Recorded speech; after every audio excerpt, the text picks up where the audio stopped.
ਸਤਿ ਸ਼੍ਰੀ ਅਕਾਲ। ਆਪਣੀਆਂ ਦਿਲਚਸਪ ਸਿੱਖਿਆਦਾਇਕ ਤੇ ਮਨੋਰੰਜਕ ਕਹਾਣੀਆਂ ਦੀ ਲੜੀ ਨੂੰ ਅੱਗੇ ਤੋਰਦਿਆਂ ਅੱਜ ਮੇਰਾ ਦਿਲ ਕੀਤਾ ਕਿ ਮੈਂ ਤੁਹਾਡੇ ਨਾਲ ਅੰਗਰੇਜ਼ੀ ਸਾਹਿਤ ਦੇ ਮਹਾਨ ਨਾਟਕਕਾਰ ਵਿਲੀਅਮ ਸ਼ੇਕਸਪੀਅਰ ਦੀਆਂ ਕਹਾਣੀਆਂ ਤੁਹਾਡੇ ਨਾਲ ਸਾਂਝੀਆਂ ਕਰਾਂ। ਵਿਲੀਅਮ ਸ਼ੇਕਸਪੀਅਰ ਦੁਨੀਆ ਦਾ ਸਭ ਤੋਂ ਮਹਾਨ ਨਾਟਕਕਾਰ ਤੇ ਕਵੀ ਮੰਨਿਆ ਜਾਂਦਾ ਹੈ। ਇਹ ਇੰਗਲੈਂਡ ਦੇ ਰਹਿਣ ਵਾਲਾ ਸੀ। ਇਹਦਾ ਪਿਤਾ ਜੌਨ ਸ਼ੇਕਸਪੀਅਰ ਛੋਟੇ ਜਿਹੇ ਕਸਬੇ ਵਿੱਚ ਰਹਿੰਦਾ ਸੀ। ਉਸਦੀ ਮਾਤਾ ਦਾ ਨਾਂ ਮੈਰੀ ਆਰਡਨ ਸੀ। ਸ਼ੇਕਸਪੀਅਰ 26 ਅਪ੍ਰੈਲ 1564 ਵਿੱਚ ਪੈਦਾ ਹੋਇਆ ਅਤੇ ਉਸੇ ਕਸਬੇ ਦੇ ਇੱਕ ਸਕੂਲ ਵਿੱਚ ਦਾਖਲ ਹੋਇਆ। ਕਿਉਂਕਿ ਇਹਦਾ ਖੇਡਣ ਮੱਲਣ ਅਤੇ ਆਵਾਰਾਗਰਦੀ ਵਿੱਚ ਜ਼ਿਆਦਾ ਸ਼ੌਂਕ ਸੀ, ਉਹਨੇ 2-3 ਜਮਾਤਾਂ ਕਰਕੇ ਪੜ੍ਹਾਈ ਛੱਡ ਦਿੱਤੀ। ਕਹਿੰਦੇ ਹਨ ਕਿ ਸਕੂਲ ਵਿੱਚ ਉਹਨੇ ਕੇਵਲ ਨਾਮਾਤਰ ਲਾਤੀਨੀ ਅਤੇ ਯੂਨਾਨੀ ਬੋਲੀਆਂ ਹੀ ਸਿੱਖੀਆਂ। 18.5 ਸਾਲ ਦੀ ਉਮਰ ਵਿੱਚ ਉਹਨੇ ਆਪਣੇ ਤੋਂ 8 ਸਾਲ ਵੱਡੀ ਐਨ ਹੈਥਵੇ ਨਾਮੀ ਇੱਕ ਇਸਤਰੀ ਨਾਲ ਵਿਆਹ ਕਰਵਾ ਲਿਆ। 21 ਸਾਲ ਦੀ ਉਮਰ ਵਿੱਚ ਉਹਦੇ ਘਰ 3 ਬੱਚੇ ਹੋ ਗਏ। ਉਹਦਾ ਪਿਤਾ ਝਟਕਈ ਦਾ ਕੰਮ ਕਰਦਾ ਸੀ।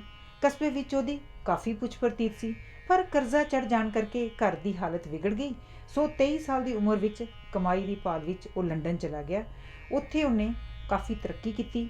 ਉੱਥੇ ਪੈਸੇ ਜੋੜ ਕੇ ਆਪਣੇ ਕਸਬੇ ਵਿੱਚ ਇੱਕ ਸ਼ਾਨਦਾਰ ਘਰ ਉਸਾਰਿਆ ਅਤੇ ਆਪਣੇ ਪਿਤਾ ਦੀ ਇੱਜ਼ਤ ਫੇਰ ਬਹਾਲ ਕਰ ਦਿੱਤੀ।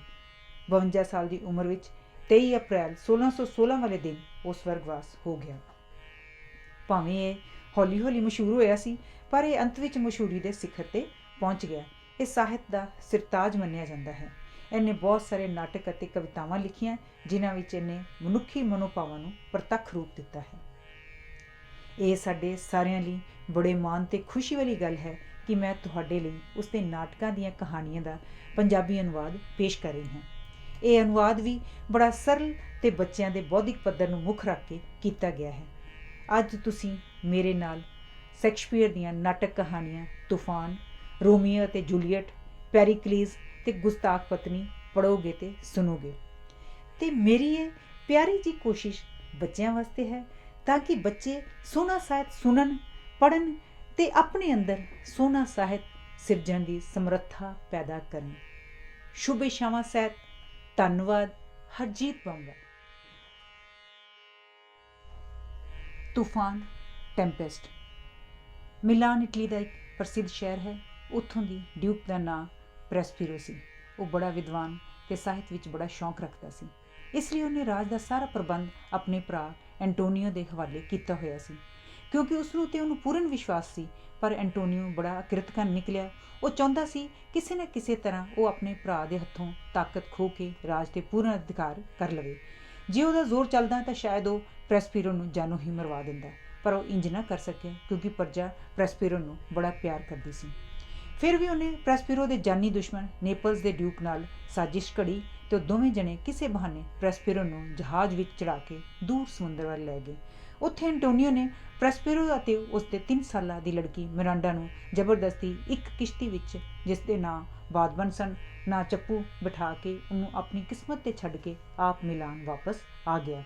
ਉੱਥੇ ਆ ਕੇ ਉਹਨੇ ਇਹ ਗੱਲ ਫੈਲਾ ਦਿੱਤੀ ਕਿ ਤੂਫਾਨ ਆਉਣ 'ਤੇ ਪ੍ਰੈਸਪੀਰੋ ਅਤੇ ਉਸਦੀ ਲੜਕੀ ਸਮੁੰਦਰ ਵਿੱਚ ਡੁੱਬ ਗਏ ਹਨ। ਇਸੇ ਬਹਾਨੇ ਉਹ ਆਪਣੇ ਭਰਾ ਦੀ ਥਾਂ ਮਿਲਾਨ ਦਾ ਡਿਊਕ ਵੀ ਆਪ ਹੀ ਬਣ ਬੈਠਾ। ਪ੍ਰੈਸਪੀਰੋ ਦਾ ਇੱਕ ਅਹਿਲਕਾਰ ਉਹਦਾ ਬੜਾ ਵਫਾਦਾਰ ਸੇਵਕ ਸੀ। ਉਹਦਾ ਨਾਂ ਰਿਜ਼ੈਲੋ ਸੀ। ਉਹ ਪ੍ਰੈਸਪੀਰੋ ਨੂੰ ਉਹਦੇ ਵੈਰੀਆਂ ਦੇ ਹੱਥੋਂ ਬਚਾ ਤਾਂ ਨਹੀਂ ਸੀ ਸਕਦਾ, ਪਰ ਉਹ ਉਸ ਪ੍ਰਤੀ ਆਪਣੀ ਵਫਾਦਾਰੀ ਦਾ ਸਬੂਤ ਜ਼ਰੂਰ ਦੇ ਸਕਦਾ ਸੀ। ਉਹਨੇ ਪ੍ਰੈਸਪੀਰੋ ਅਤੇ ਮਿਰਾਂਡਾ ਨੂੰ ਕਿਸ਼ਤੀ ਵਿੱਚ ਬਿਠਾਉਣ ਸਮੇਂ ਅੱਖ ਬਚਾ ਕੇ ਥੋੜ੍ਹਾ ਜਿਹਾ ਤਾਜ਼ਾ ਪਾਣੀ, ਕੁਝ ਰਸਦ, ਕੱਪੜੇ ਅਤੇ ਕੁਝ ਕਿਤਾਬਾਂ, ਜਿਨ੍ਹਾਂ ਨੂੰ ਪ੍ਰੈਸਪੀਰੋ ਬੜਾ ਪਸੰਦ ਕਰਦਾ ਸੀ, ਰੱਖ ਦਿੱਤੀਆਂ। ਪ੍ਰੈਸਪੀਰੋ ਦੀ ਕਿਸ਼ਤੀ ਲਹਿਰਾਂ ਦੇ ਥਪੇੜੇ ਖਾਂਦੀ ਕਦੀ ਇੱਧਰ ਕਦੀ ਉੱਧਰ ਜਾਂਦੀ, ਆਖਰ ਇੱਕ ਬੇਆਬਾਦ ਬੀਆਬਾਨ ਟਾਪੂ ਦੇ ਕੰਢੇ ਜਾ ਲੱਗੀ। ਪ੍ਰੈਸਪੀਰੋ ਆਪਣੀ ਲੜਕੀ ਨੂੰ ਨਾਲ ਲੈ ਕੇ ਉਸ ਟਾਪੂ 'ਤੇ ਉਤਰ ਗਿਆ। ਇਹ ਟਾਪੂ ਪਹਿਲਾਂ ਕਿਤੇ ਸਾਈਕਰੋਰੈਸ ਨਾਂ ਦੀ ਇੱਕ ਜਾਦੂਗਰਨੀ ਦੇ ਕਬਜ਼ੇ ਵਿੱਚ ਸੀ।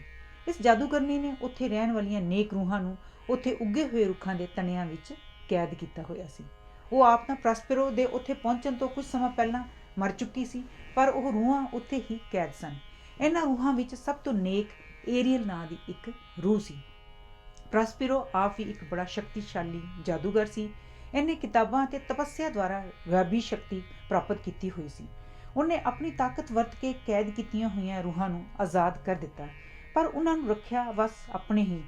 ਉਹ ਉਹਨਾਂ ਨਾਲ ਬੜਾ ਚੰਗਾ ਸਲੂਕ ਕਰਦਾ ਸੀ ਅਤੇ ਇਸ ਦੇ ਬਦਲੇ ਰੂਹਾਂ ਉਹਦੇ ਸਾਰੇ ਕੰਮਕਾਰ ਕਰਦੀਆਂ ਸਨ। ਉਹ ਮਿਲਾਨ ਦੇ ਲੋਕਾਂ ਨਾਲੋਂ ਵੀ ਉਹਦੀਆਂ ਜ਼ਿਆਦਾ ਵਫਾਦਾਰ ਸਨ। ਇਹਨਾਂ ਵਿੱਚੋਂ ਇੱਕ ਰੂਹ ਸੀ ਜਿਸ ਤੇ ਉਹਨੂੰ ਕੁਝ ਸਖਤੀ ਕਰਨੀ ਪੈਂਦੀ ਸੀ। ਇਸ ਦਾ ਨਾਂ ਸੀ ਕੈਲੀਬੋਨ। ਇਹ ਨਾ ਕੇਵਲ ਡਰਾਉਣੀ ਤੇ ਬਦਸ਼ਕਲ ਸੀ, ਬਲਕਿ ਸੁਭਾਅ ਦੀ ਵੀ ਬੜੀ ਜ਼ਾਲਮ ਤੇ ਬਦਚਰਨ ਸੀ। ਜਦ ਪ੍ਰੋਸਪੇਰੋ ਦੀ ਲੜਕੀ ਮਿਰਾਂਡਾ ਜਵਾਨ ਹੋਈ ਤਾਂ ਉਹ ਇੱਕ ਖਿੜੀ ਕਲੀ ਵਾਂਗ ਨਿਹਾਇਤ ਹੀ ਸੁੰਦਰ ਨਿਕਲੀ। ਉਸ ਸਮੇਂ ਦੀ ਗੱਲ ਹੈ ਕਿ ਪ੍ਰੋਸਪੇਰੋ ਦਾ ਦਗੇਬਾਜ਼ ਭਰਾ ਐਂਟੋਨੀਓ ਤੇ ਮਿਲਾਨ ਦਾ ਡਿਊਕ ਐਲਨਾਸੋ ਦੋਵੇਂ ਇੱਕ ਜਹਾਜ਼ ਵਿੱਚ ਸਫ਼ਰ ਕਰ ਰਹੇ ਸਨ। ਉਹਨਾਂ ਦਾ ਜਹਾਜ਼ ਉਸ ਟਾਪੂ ਕੋਲੋਂ ਲੰਘਿਆ ਜਿਸ ਵਿੱਚ ਪ੍ਰੋਸਪੇਰੋ ਰਹਿੰਦਾ ਸੀ। ਉਸ ਜਹਾਜ਼ ਵਿੱਚ ਐਲੋਨਾਸੋ ਦਾ ਭਰਾ ਸੈਬਾਸਟੀਅਨ ਤੇ ਉਸ ਦਾ ਲੜਕਾ ਫਰਨੀਨੈਂਡ ਵੀ ਸਨ।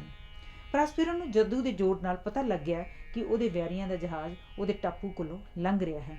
ਉਹਨੇ ਗੈਬੀ ਸ਼ਕਤੀ ਵਰਤ ਕੇ ਸਮੁੰਦਰ ਵਿੱਚ ਇੱਕ ਜ਼ਬਰਦਸਤ ਤੂਫਾਨ ਲੈ ਆਂਦਾ। ਸਭ ਦਾ ਖਿਆਲ ਸੀ ਕਿ ਜਹਾਜ਼ ਡੁੱਬਣੋਂ ਨਹੀਂ ਬਚ ਸਕਣਾ। ਐਲੋਨਾਸੋ ਦੇ ਲੜਕੇ ਫਰਡੀਨੈਂਡ ਨੇ ਤਾਂ ਡੁੱਬਦੇ ਜਹਾਜ਼ ਵਿੱਚੋਂ ਬਚਣ ਲਈ ਸਮੁੰਦਰ ਵਿੱਚ ਛਾਲ ਕੱਢ ਮਾਰੀ।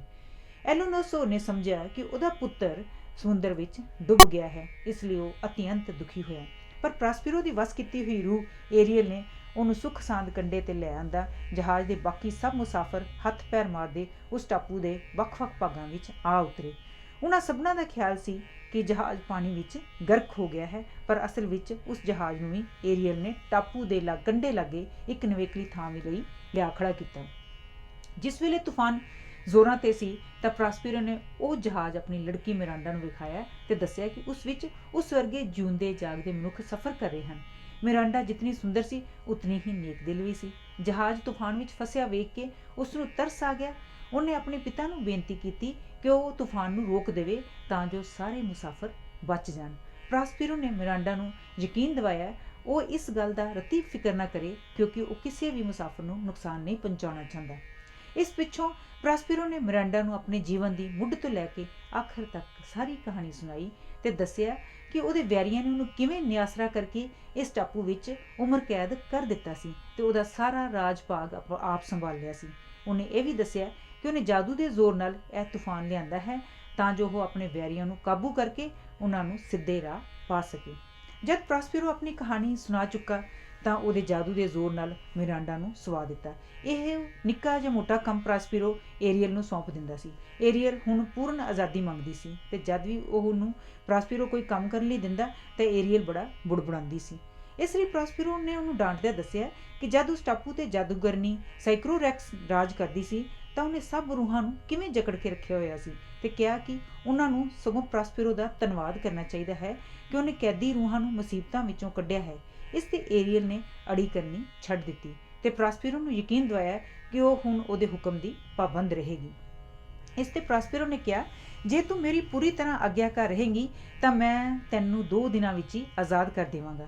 ਉਹਨੇ ਏਰੀਅਲ ਨੂੰ ਜਲਪਰੀ ਦਾ ਰੂਪ ਧਾਰਨ ਲਈ ਕਿਹਾ ਤੇ ਕਿਹਾ ਸ਼ਹਿਜ਼ਾਦੇ ਨੂੰ ਲੱਭ ਲਿਆਉਣ ਲਈ ਹੁਕਮ ਦਿੱਤਾ। ਏਰੀਅਲ ਇੱਕਦਮ ਟਾਪੂ ਦੇ ਉਸ ਭਾਗ ਵਿੱਚ ਪਹੁੰਚੀ ਜਿੱਥੇ ਫਰਡੀਨੈਂਡ ਰਹਿੰਦਾ ਸੀ। ਉਹ ਉਹਦੇ ਆਲੇ ਦੁਆਲੇ ਅਦ੍ਰਿਸ਼ਟ ਰੂਪ ਵਿੱਚ ਨਾਲੇ ਤਾਂ ਘੁੰਮੀ ਜਾਂਦੀ ਸੀ, ਨਾਲੇ ਧੀਮੀ ਜਿਹੀ ਆਵਾਜ਼ ਵਿੱਚ ਇੱਕ ਸੁਰੀਲਾ ਗੀਤ ਗਾਈ ਜਾਂਦੀ ਸੀ।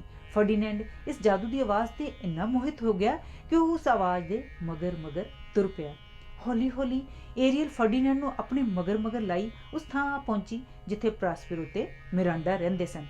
ਫਰਡੀਨੈਂਡ ਨੂੰ ਵੇਖਦਿਆਂ ਹੀ ਮਿਰਾਂਡਾ ਉਸ ਤੇ ਮੋਹਿਤ ਹੋ ਗਈ। ਪ੍ਰੋਸਪੇਰੋ ਵੀ ਇਹੀ ਕੁਝ ਚਾਹੁੰਦਾ ਸੀ। ਮਿਰਾਂਡਾ ਕਹਿਣ ਲੱਗੀ ਮੈਂ ਇਸ ਆਦਮੀ ਨੂੰ ਰੱਬ ਦਾ ਰੂਪ ਸਮਝਦੀ ਹਾਂ ਕਿਉਂਕਿ ਮੈਂ ਇਹੋ ਜਿਹਾ ਛੈਲ ਛਬੀਲਾ ਮਨੁੱਖ ਪਹਿਲਾਂ ਕਦੀ ਨਹੀਂ ਤੱਕਿਆ। ਉਧਰ ਫਰਡੀਨੈਂਡ ਉਹਦੀ ਸੁੰਦਰਤਾ ਤੇ ਇਤਨਾ ਪ੍ਰਭਾਵਿਤ ਹੋਇਆ ਕਿ ਉਹਨੇ ਉਸ ਨੂੰ ਆਕਾਸ਼ ਤੋਂ ਉਤਰੀ ਅਪੱਛਰਾ ਸਮਝਿਆ। ਉਹ ਹੈਰਾਨ ਹੋ ਕੇ ਕਹਿਣ ਲੱਗਾ ਤੂੰ ਜ਼ਰੂਰ ਕੋਈ ਦੇਵੀ ਹੈ ਜਿਸ ਦੇ ਹੁਕਮ ਵਿੱਚ ਰੂਹ ਵਿੱਚ ਇਹ ਇਲਾਹੀ ਗੀਤ ਗਾ ਰਹੀਆਂ ਨੇ ਜੋ ਤੂੰ ਮੈਨੂੰ ਤੇਰੇ ਵੱਲ ਇੱਥੇ ਖਿੱਚ ਲਿਆਇਆ ਹੈ। ਉਹ ਥੋੜੇ ਚਿਰ ਪਿੱਛੋਂ ਫਿਰ ਕਹਿਣ ਲੱਗਾ ਹੇ ਦੇਵੀ ਜੇ ਤੂੰ ਮੈਨੂੰ ਆਪਣਾ ਜੀਵਨ ਸਾਥੀ ਬਣਨ ਦਾ ਮਾਣ ਬਖਸ਼ੇ ਤਾਂ ਮੇਰੇ ਵਰਗਾ ਵਡਭਾਗਾ ਹੋਰ ਕੌਣ ਹੋ ਸਕਦਾ ਹੈ। ਅੰਦਰੋਂ ਅੰਦਰ ਦੋਹਾਂ ਦੇ ਇਸ ਪ੍ਰੇਮ ਪਿਆਰ ਦੀ ਭਾਵਨਾ ਪ੍ਰਗਟ ਕਰਨ ਤੇ ਪ੍ਰੋਸਪੇਰੋ ਬੜਾ ਖੁਸ਼ ਹੋਇਆ, ਪਰ ਉੱਪਰੋਂ ਨਾਰਾਜ਼ਗੀ ਪ੍ਰਗਟ ਕਰਦਿਆਂ ਫਰਡੀਨੈਂਡ ਨੂੰ ਕਹਿਣ ਲੱਗਾ ਤੂੰ ਮੈਨੂੰ ਕੋਈ ਜਸੂਸ ਜਾਪਦਾ ਹੈ। ਮੈਂ ਤੈਨੂੰ ਹੱਥਖੜੀਆਂ ਬੇੜੀਆਂ ਨਾਲ ਜਕੜ ਕੇ ਕੈਦ ਵਿੱਚ ਸੁੱਟ ਦੇਣਾ ਹੈ ਤੇ ਪੀਣ ਲਈ ਸਮੁੰਦਰ ਦਾ ਖਾਰਾ ਪਾਣੀ ਤੇ ਖਾਣ ਲਈ ਜੰਗਲੀ ਜੜੀ ਬੂਟੀਆਂ ਦਾ ਸਵਾਹ ਕੁਝ ਨਹੀਂ ਦੇਣਾ। ਮੇਰੇ ਮਗਰ ਮਗਰ ਤੁਰਿਆ। ਫਰਡੀਨੈਂਡ ਨੂੰ ਇਹ ਸੁਣ ਕੇ ਗੁੱਸਾ ਚੜ ਗਿਆ ਤੇ ਉਹਨੇ ਆਪਣੀ ਤਲਵਾਰ ਮਿਆਨ ਵਿੱਚ ਤੂ ਲਈ, ਪਰ ਪ੍ਰੋਸਪੇਰੋ ਨੇ ਜਾਦੂ ਦੇ ਬਲ ਨਾਲ ਉਹਨੂੰ ਬਿਲਕੁਲ ਪੱਥਰ ਬਣਾ ਕੇ ਖੜਾ ਕਰ ਦਿੱਤਾ।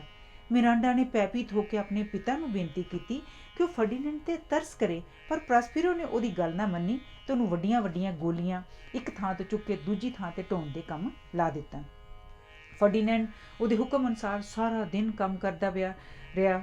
ਮਿਰਾਂਡਾ ਦੀ ਹਮਦਰਦੀ ਨੇ ਉਹਨੂੰ ਇਸ ਮੁਸ਼ੱਕਤ ਨੂੰ ਖਿੜੇ ਮੱਥੇ ਚੱਲਣ ਦੀ ਸ਼ਕਤੀ ਦਿੱਤੀ।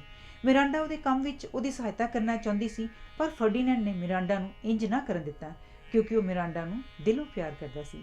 ਇਸ ਬਾਰੇ ਉਹਨੇ ਮਿਰਾਂਡਾ ਨੂੰ ਵੀ ਦੱਸ ਦਿੱਤਾ ਸੀ ਤੇ ਮਿਰਾਂਡਾ ਨੇ ਉਹਦੇ ਨਾਲ ਵਿਆਹ ਕਰਾਉਣਾ ਵੀ ਮੰਨ ਲਿਆ ਸੀ। ਇਸ ਤੇ ਪ੍ਰਾਸਪੀਰੋ ਨੇ ਫਰਡੀਨੈਂਡ ਨੂੰ ਆਪਣੀ ਗੁਲਾਮੀ ਤੋਂ ਆਜ਼ਾਦ ਕਰ ਦਿੱਤਾ ਤੇ ਦੋਹਾਂ ਨੂੰ ਆਪਸ ਵਿੱਚ ਵਿਆਹ ਕਰਨ ਦੀ ਆਗਿਆ ਦੇ ਦਿੱਤੀ। ਉਧਰ ਟਾਪੂ ਦੇ ਇੱਕ ਹੋਰ ਹਿੱਸੇ ਵਿੱਚ ਐਂਟੋਨੀਓ ਤੇ ਸੈਬੈਸਟੀਅਨ ਨੇ ਨੇਪਲ ਤੇ ਡਿਊਕ ਐਲੈਂਸੋ ਨੂੰ ਕਤਲ ਕਰਨ ਦੀ ਸਾਜ਼ਿਸ਼ ਘੜੀ। ਉਹਨਾਂ ਦਾ ਖਿਆਲ ਸੀ ਕਿ ਫਰਡੀਨੈਂਡ ਮਰ ਖੱਪ ਗਿਆ ਹੈ ਤੇ ਜੇ ਐਲੈਂਸੋ ਨੂੰ ਵੀ ਮਾਰ ਦਿੱਤਾ ਜਾਏ ਤਾਂ ਸੈਬੈਸਟੀਅਨ ਤਖਤ ਦਾ ਹੱਕਦਾਰ ਬਣ ਜਾਵੇਗਾ। ਉਹਨਾਂ ਦੀ ਸਾਜ਼ਿਸ਼ ਜ਼ਰੂਰ ਸਿਰੇ ਚੜ ਜਾਂਦੀ ਜੇ ਕਿਤੇ ਏਰੀਅਲ ਸੁੱਤੇ ਪਏ ਐਲੈਨੋਸੋ ਨੂੰ ਵੇਲੇ ਸਿਰ ਨਾ ਜਗਾ ਦਿੰਦਾ। ਏਰੀਅਲ ਨੇ ਉਹਨੂੰ ਖੂਬ ਚੱਕਰ ਵਿੱਚ ਪਾਇਆ ਤੇ ਉਸ ਦਾ ਖੂਬ ਮੌਜੂ ਬਣਾਇਆ। ਇੱਕ ਵਾਰੀ ਉਹਨੇ ਦੋਹਾਂ ਸਾਹਮਣੇ ਕਈ ਕਿਸਮ ਦੇ ਭੋਜਨ ਥਾਲਾਂ ਵਿੱਚ ਪਰੋਸ ਕੇ ਰੱਖ ਦਿੱਤੇ ਤੇ ਜਦ ਉਹ ਖੁਸ਼ੀ ਖਾਣੇ ਨੂੰ ਹਾਬੜਿਆਂ ਵਾਂਗ ਪਏ ਤਾਂ ਉਹਨੇ ਬਾਜਾਂ ਵਾਂਗ ਚਪਟੇ ਮਾਰ ਕੇ ਉਹਨਾਂ ਦੇ ਹੋਸ਼ ਭੁਲਾ ਦਿੱਤੇ ਤੇ ਇਤਨੇ ਨੂੰ ਭੋਜਨ ਵੀ ਉੱਥੋਂ ਗਾਇਬ ਹੋ ਗਿਆ। ਜਾਦੂ ਦੇ ਜ਼ੋਰ ਨਾਲ ਪ੍ਰਾਸਪੀਰੋ ਨੇ ਉਹਨਾਂ ਨੂੰ ਆਪਣੀ ਕੁੰਦਰ ਦੇ ਮੂੰਹ ਦੇ ਸਾਹਮਣੇ ਉੱਗੇ ਰੁੱਖਾਂ ਦੇ ਇੱਕ ਝੁੰਡ ਵਿੱਚ ਖਿੱਚ ਲਿਆਂਦਾ। ਉੱਥੇ ਉਹ ਆਪਣੀ ਕੀਤੀ ਬੁਰਾਈ ਕਰਨ ਕੰਬਦੇ ਰਹੇ ਤੇ ਉਹਨਾਂ ਦੀ ਆਤਮਾ ਉਹਨਾਂ ਨੂੰ ਲਾਹਨਤਾਂ ਪਾਉਂਦੀ ਰਹੀ। ਪ੍ਰਾਸਪੀਰੋ ਨੇ ਆਪਣੀ ਤਾਕਤ ਨੂੰ ਆਖਰੀ ਵਾਰ ਅਜ਼ਮਾਉਣ ਦਾ ਫੈਸਲਾ ਕੀਤਾ।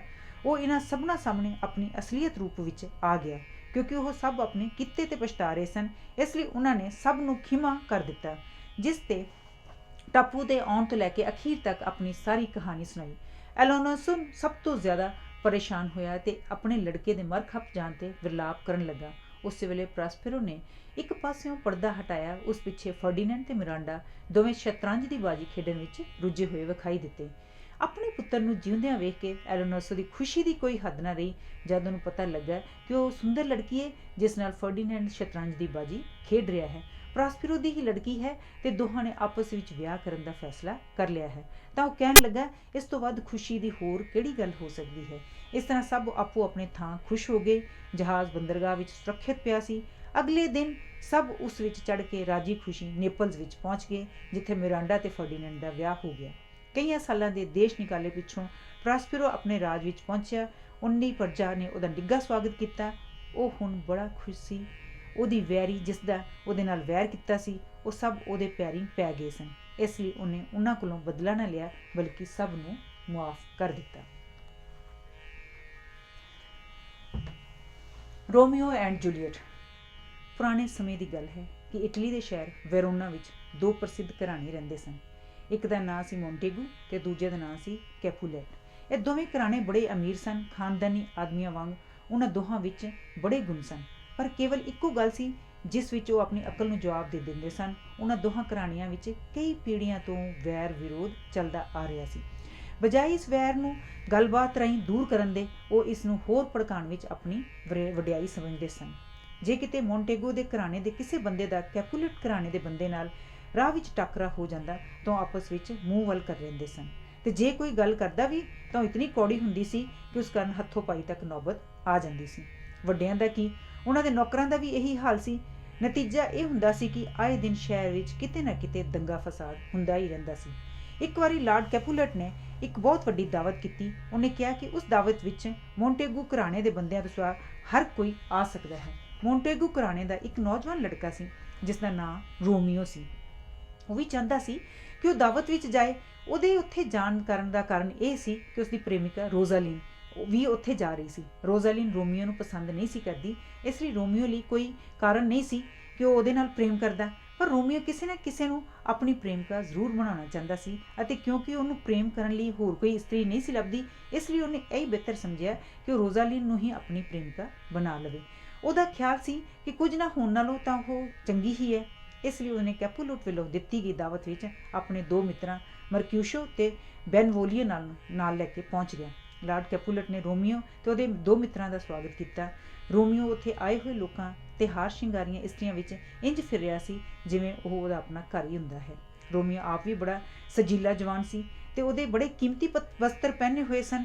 ਭਾਵੇਂ ਉਹਨੇ ਚਿਹਰੇ ਤੇ ਨਕਾਬ ਪਾਈ ਹੋਈ ਸੀ, ਪਰ ਹਰ ਕੋਈ ਉਹਦੀ ਨੁਹਾਰ ਤੋਂ ਤਾੜ ਗਿਆ ਸੀ ਕਿ ਉਹ ਉੱਥੇ ਇਕੱਠੇ ਹੋਏ ਮਹਿਮਾਨਾਂ ਵਿੱਚ ਸਭ ਤੋਂ ਵੱਧ ਚੜ੍ਹ ਕੇ ਸੁੰਦਰ ਹੈ। ਉੱਥੇ ਨੱਚ ਕੁੱਦ ਰਹੀਆਂ ਲੜਕੀਆਂ ਵਿੱਚ ਅਚਾਨਕ ਉਹਦੀ ਨਜ਼ਰ ਇੱਕ ਅਤੀ ਸੁੰਦਰ ਲੜਕੀ ਤੇ ਪੈ ਗਈ। ਉਸ ਸਮੇਂ ਤੋਂ ਉਹ ਆਪਣੀ ਪਹਿਲੀ ਪ੍ਰੇਮਿਕਾ ਰੋਜ਼ਾਲੀ ਨੂੰ ਬਿਲਕੁਲ ਹੀ ਭੁੱਲ ਬੈਠਾ। ਜਦ ਤੋਂ ਉਹਨੇ ਇਸ ਸੁੰਦਰੀ ਨੂੰ ਵੇਖਿਆ ਸੀ ਜਿਹਨੇ ਸੁੱਚੇ ਮੋਤੀਆਂ ਦਾ ਹਾਰ ਤੇ ਸਾਟਨ ਦੀ ਚਿੱਟੀ ਫਰਾਕ ਪਾਈ ਹੋਈ ਸੀ। ਉਹਨੂੰ ਉਸਦੀ ਸੁੰਦਰਤਾ ਸਾਹਮਣੇ ਦੁਨੀਆ ਦੀ ਹਰ ਚੀਜ਼ ਹੇਚ ਲੱਗਣ ਲੱਗ ਪਈ। ਜਦ ਉਹ ਇਹ ਗੱਲ ਆਪਣੇ ਇੱਕ ਮਿੱਤਰ ਨਾਲ ਕਰ ਰਿਹਾ ਸੀ ਤਾਂ ਟਾਈਬਾਲਟ, ਜੋ ਕਿ ਲੇਡੀ ਕੈਪੂਲੇਟ ਦਾ ਭਤੀਜਾ ਸੀ ਤੇ ਲਾਗਿਓਂ ਲੰਘ ਰਿਹਾ ਸੀ, ਫੌਰਨ ਪਛਾਣ ਗਿਆ ਕਿ ਨਕਾਬ ਵਾਲਾ ਨੌਜਵਾਨ ਉਹਦੇ ਵੈਰੀ ਮੋਂਟੇਗੂ ਘਰਾਣੇ ਦਾ ਰੋਮੀਓ ਹੈ।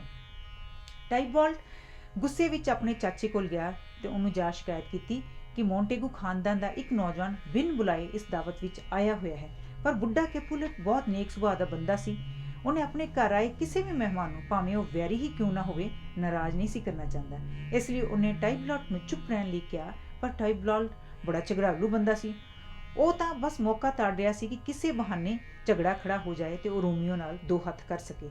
ਇਤਨੇ ਵਿੱਚ ਰੋਮੀਓ ਉਸ ਸੁੰਦਰੀ ਵੱਲ ਗਿਆ ਜਿਸ ਤੇ ਉਹ ਮੋਹਿਤ ਹੋ ਗਿਆ ਸੀ ਤੇ ਬੜੇ ਸਤਿਕਾਰ ਭਰੇ ਸ਼ਬਦਾਂ ਵਿੱਚ ਉਹਨੂੰ ਆਪਣੇ ਪਿਆਰ ਦਾ ਸੁਨੇਹਾ ਦਿੱਤਾ।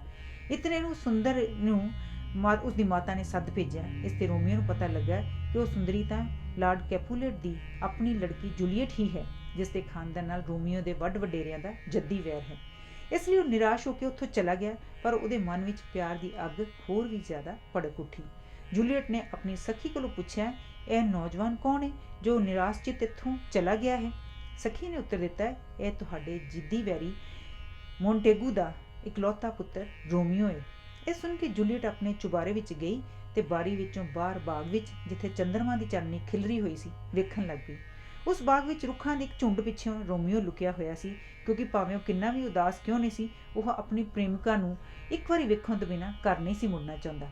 ਜੂਲੀਅਟ ਨੂੰ ਪਤਾ ਨਹੀਂ ਸੀ ਕਿ ਰੋਮੀਓ ਬਾਗ ਵਿੱਚ ਲੁਕਿਆ ਹੋਇਆ ਹੈ। ਉਹ ਰੋਮੀਓ ਨਾਲ ਆਪਣੇ ਪਿਆਰ ਦਾ ਉੱਚੀ ਆਵਾਜ਼ ਵਿੱਚ ਪ੍ਰਗਟਾਵਾ ਕਰਦਿਆਂ ਬਾਗ ਦੇ ਫੁੱਲਾਂ ਫਲਾਂ ਦੇ ਰੁੱਖਾਂ ਨੂੰ ਸੰਬੋਧਨ ਹੋ ਕੇ ਕਹਿਣ ਲੱਗੀ, ਤੁਸੀਂ ਮੇਰੇ ਸਾਥੀਓ, ਵੇਖੋ ਮੈਂ ਰੋਮੀਓ ਨੂੰ ਕਿੰਨਾ ਪਿਆਰ ਕਰਦੀ ਹਾਂ। ਜਦ ਲੁਕੇ ਹੋਏ ਰੋਮੀਓ ਨੇ ਜੂਲੀਅਟ ਦਾ ਪਿਆਰ ਸੰਦੇਸ਼ ਸੁਣਿਆ ਤਾਂ ਉਹਦਾ ਮਨ ਗਦਗਦ ਹੋ ਉੱਠਿਆ। ਫਿਰ ਉਸਨੇ ਜੂਲੀਅਟ ਦਾ ਚੰਦਰਮਾ ਦੀ ਚਾਨਣੀ ਵਿੱਚ ਚਮਕ ਰਿਹਾ ਨੂਰਾਨੀ ਚਿਹਰਾ ਵੇਖਿਆ ਤਾਂ ਉਹਨੇ ਸਮਝਿਆ ਕਿ ਜਾਦੂ ਦੇ ਜ਼ੋਰ ਨਾਲ ਉਹਨੂੰ ਕਿਸੇ ਨੇ ਸੁਪਨਿਆਂ ਦੀ ਦੁਨੀਆ ਵਿੱਚ ਲਿਆ ਖੜਾ ਕੀਤਾ ਹੈ। ਜੂਲੀਅਟ ਆਪਣੇ ਮਨ ਨਾਲ ਗੱਲਾਂ ਕਰਦਿਆਂ ਕਹਿਣ ਲੱਗੀ, ਤੈਨੂੰ ਰੋਮੀਓ ਕਿਉਂ ਕਹਿੰਦੇ ਨੇ? ਮੈਂ ਤੇਰੇ ਨਾਲ ਪ੍ਰੇਮ ਕਰਦੀ ਹਾਂ। ਤੇਰਾ ਨਾਂ ਕੁਝ ਵੀ ਹੋਏ, ਨਾਂ ਨਾਲ ਕੀ ਫਰਕ ਪੈਂਦਾ ਹੈ?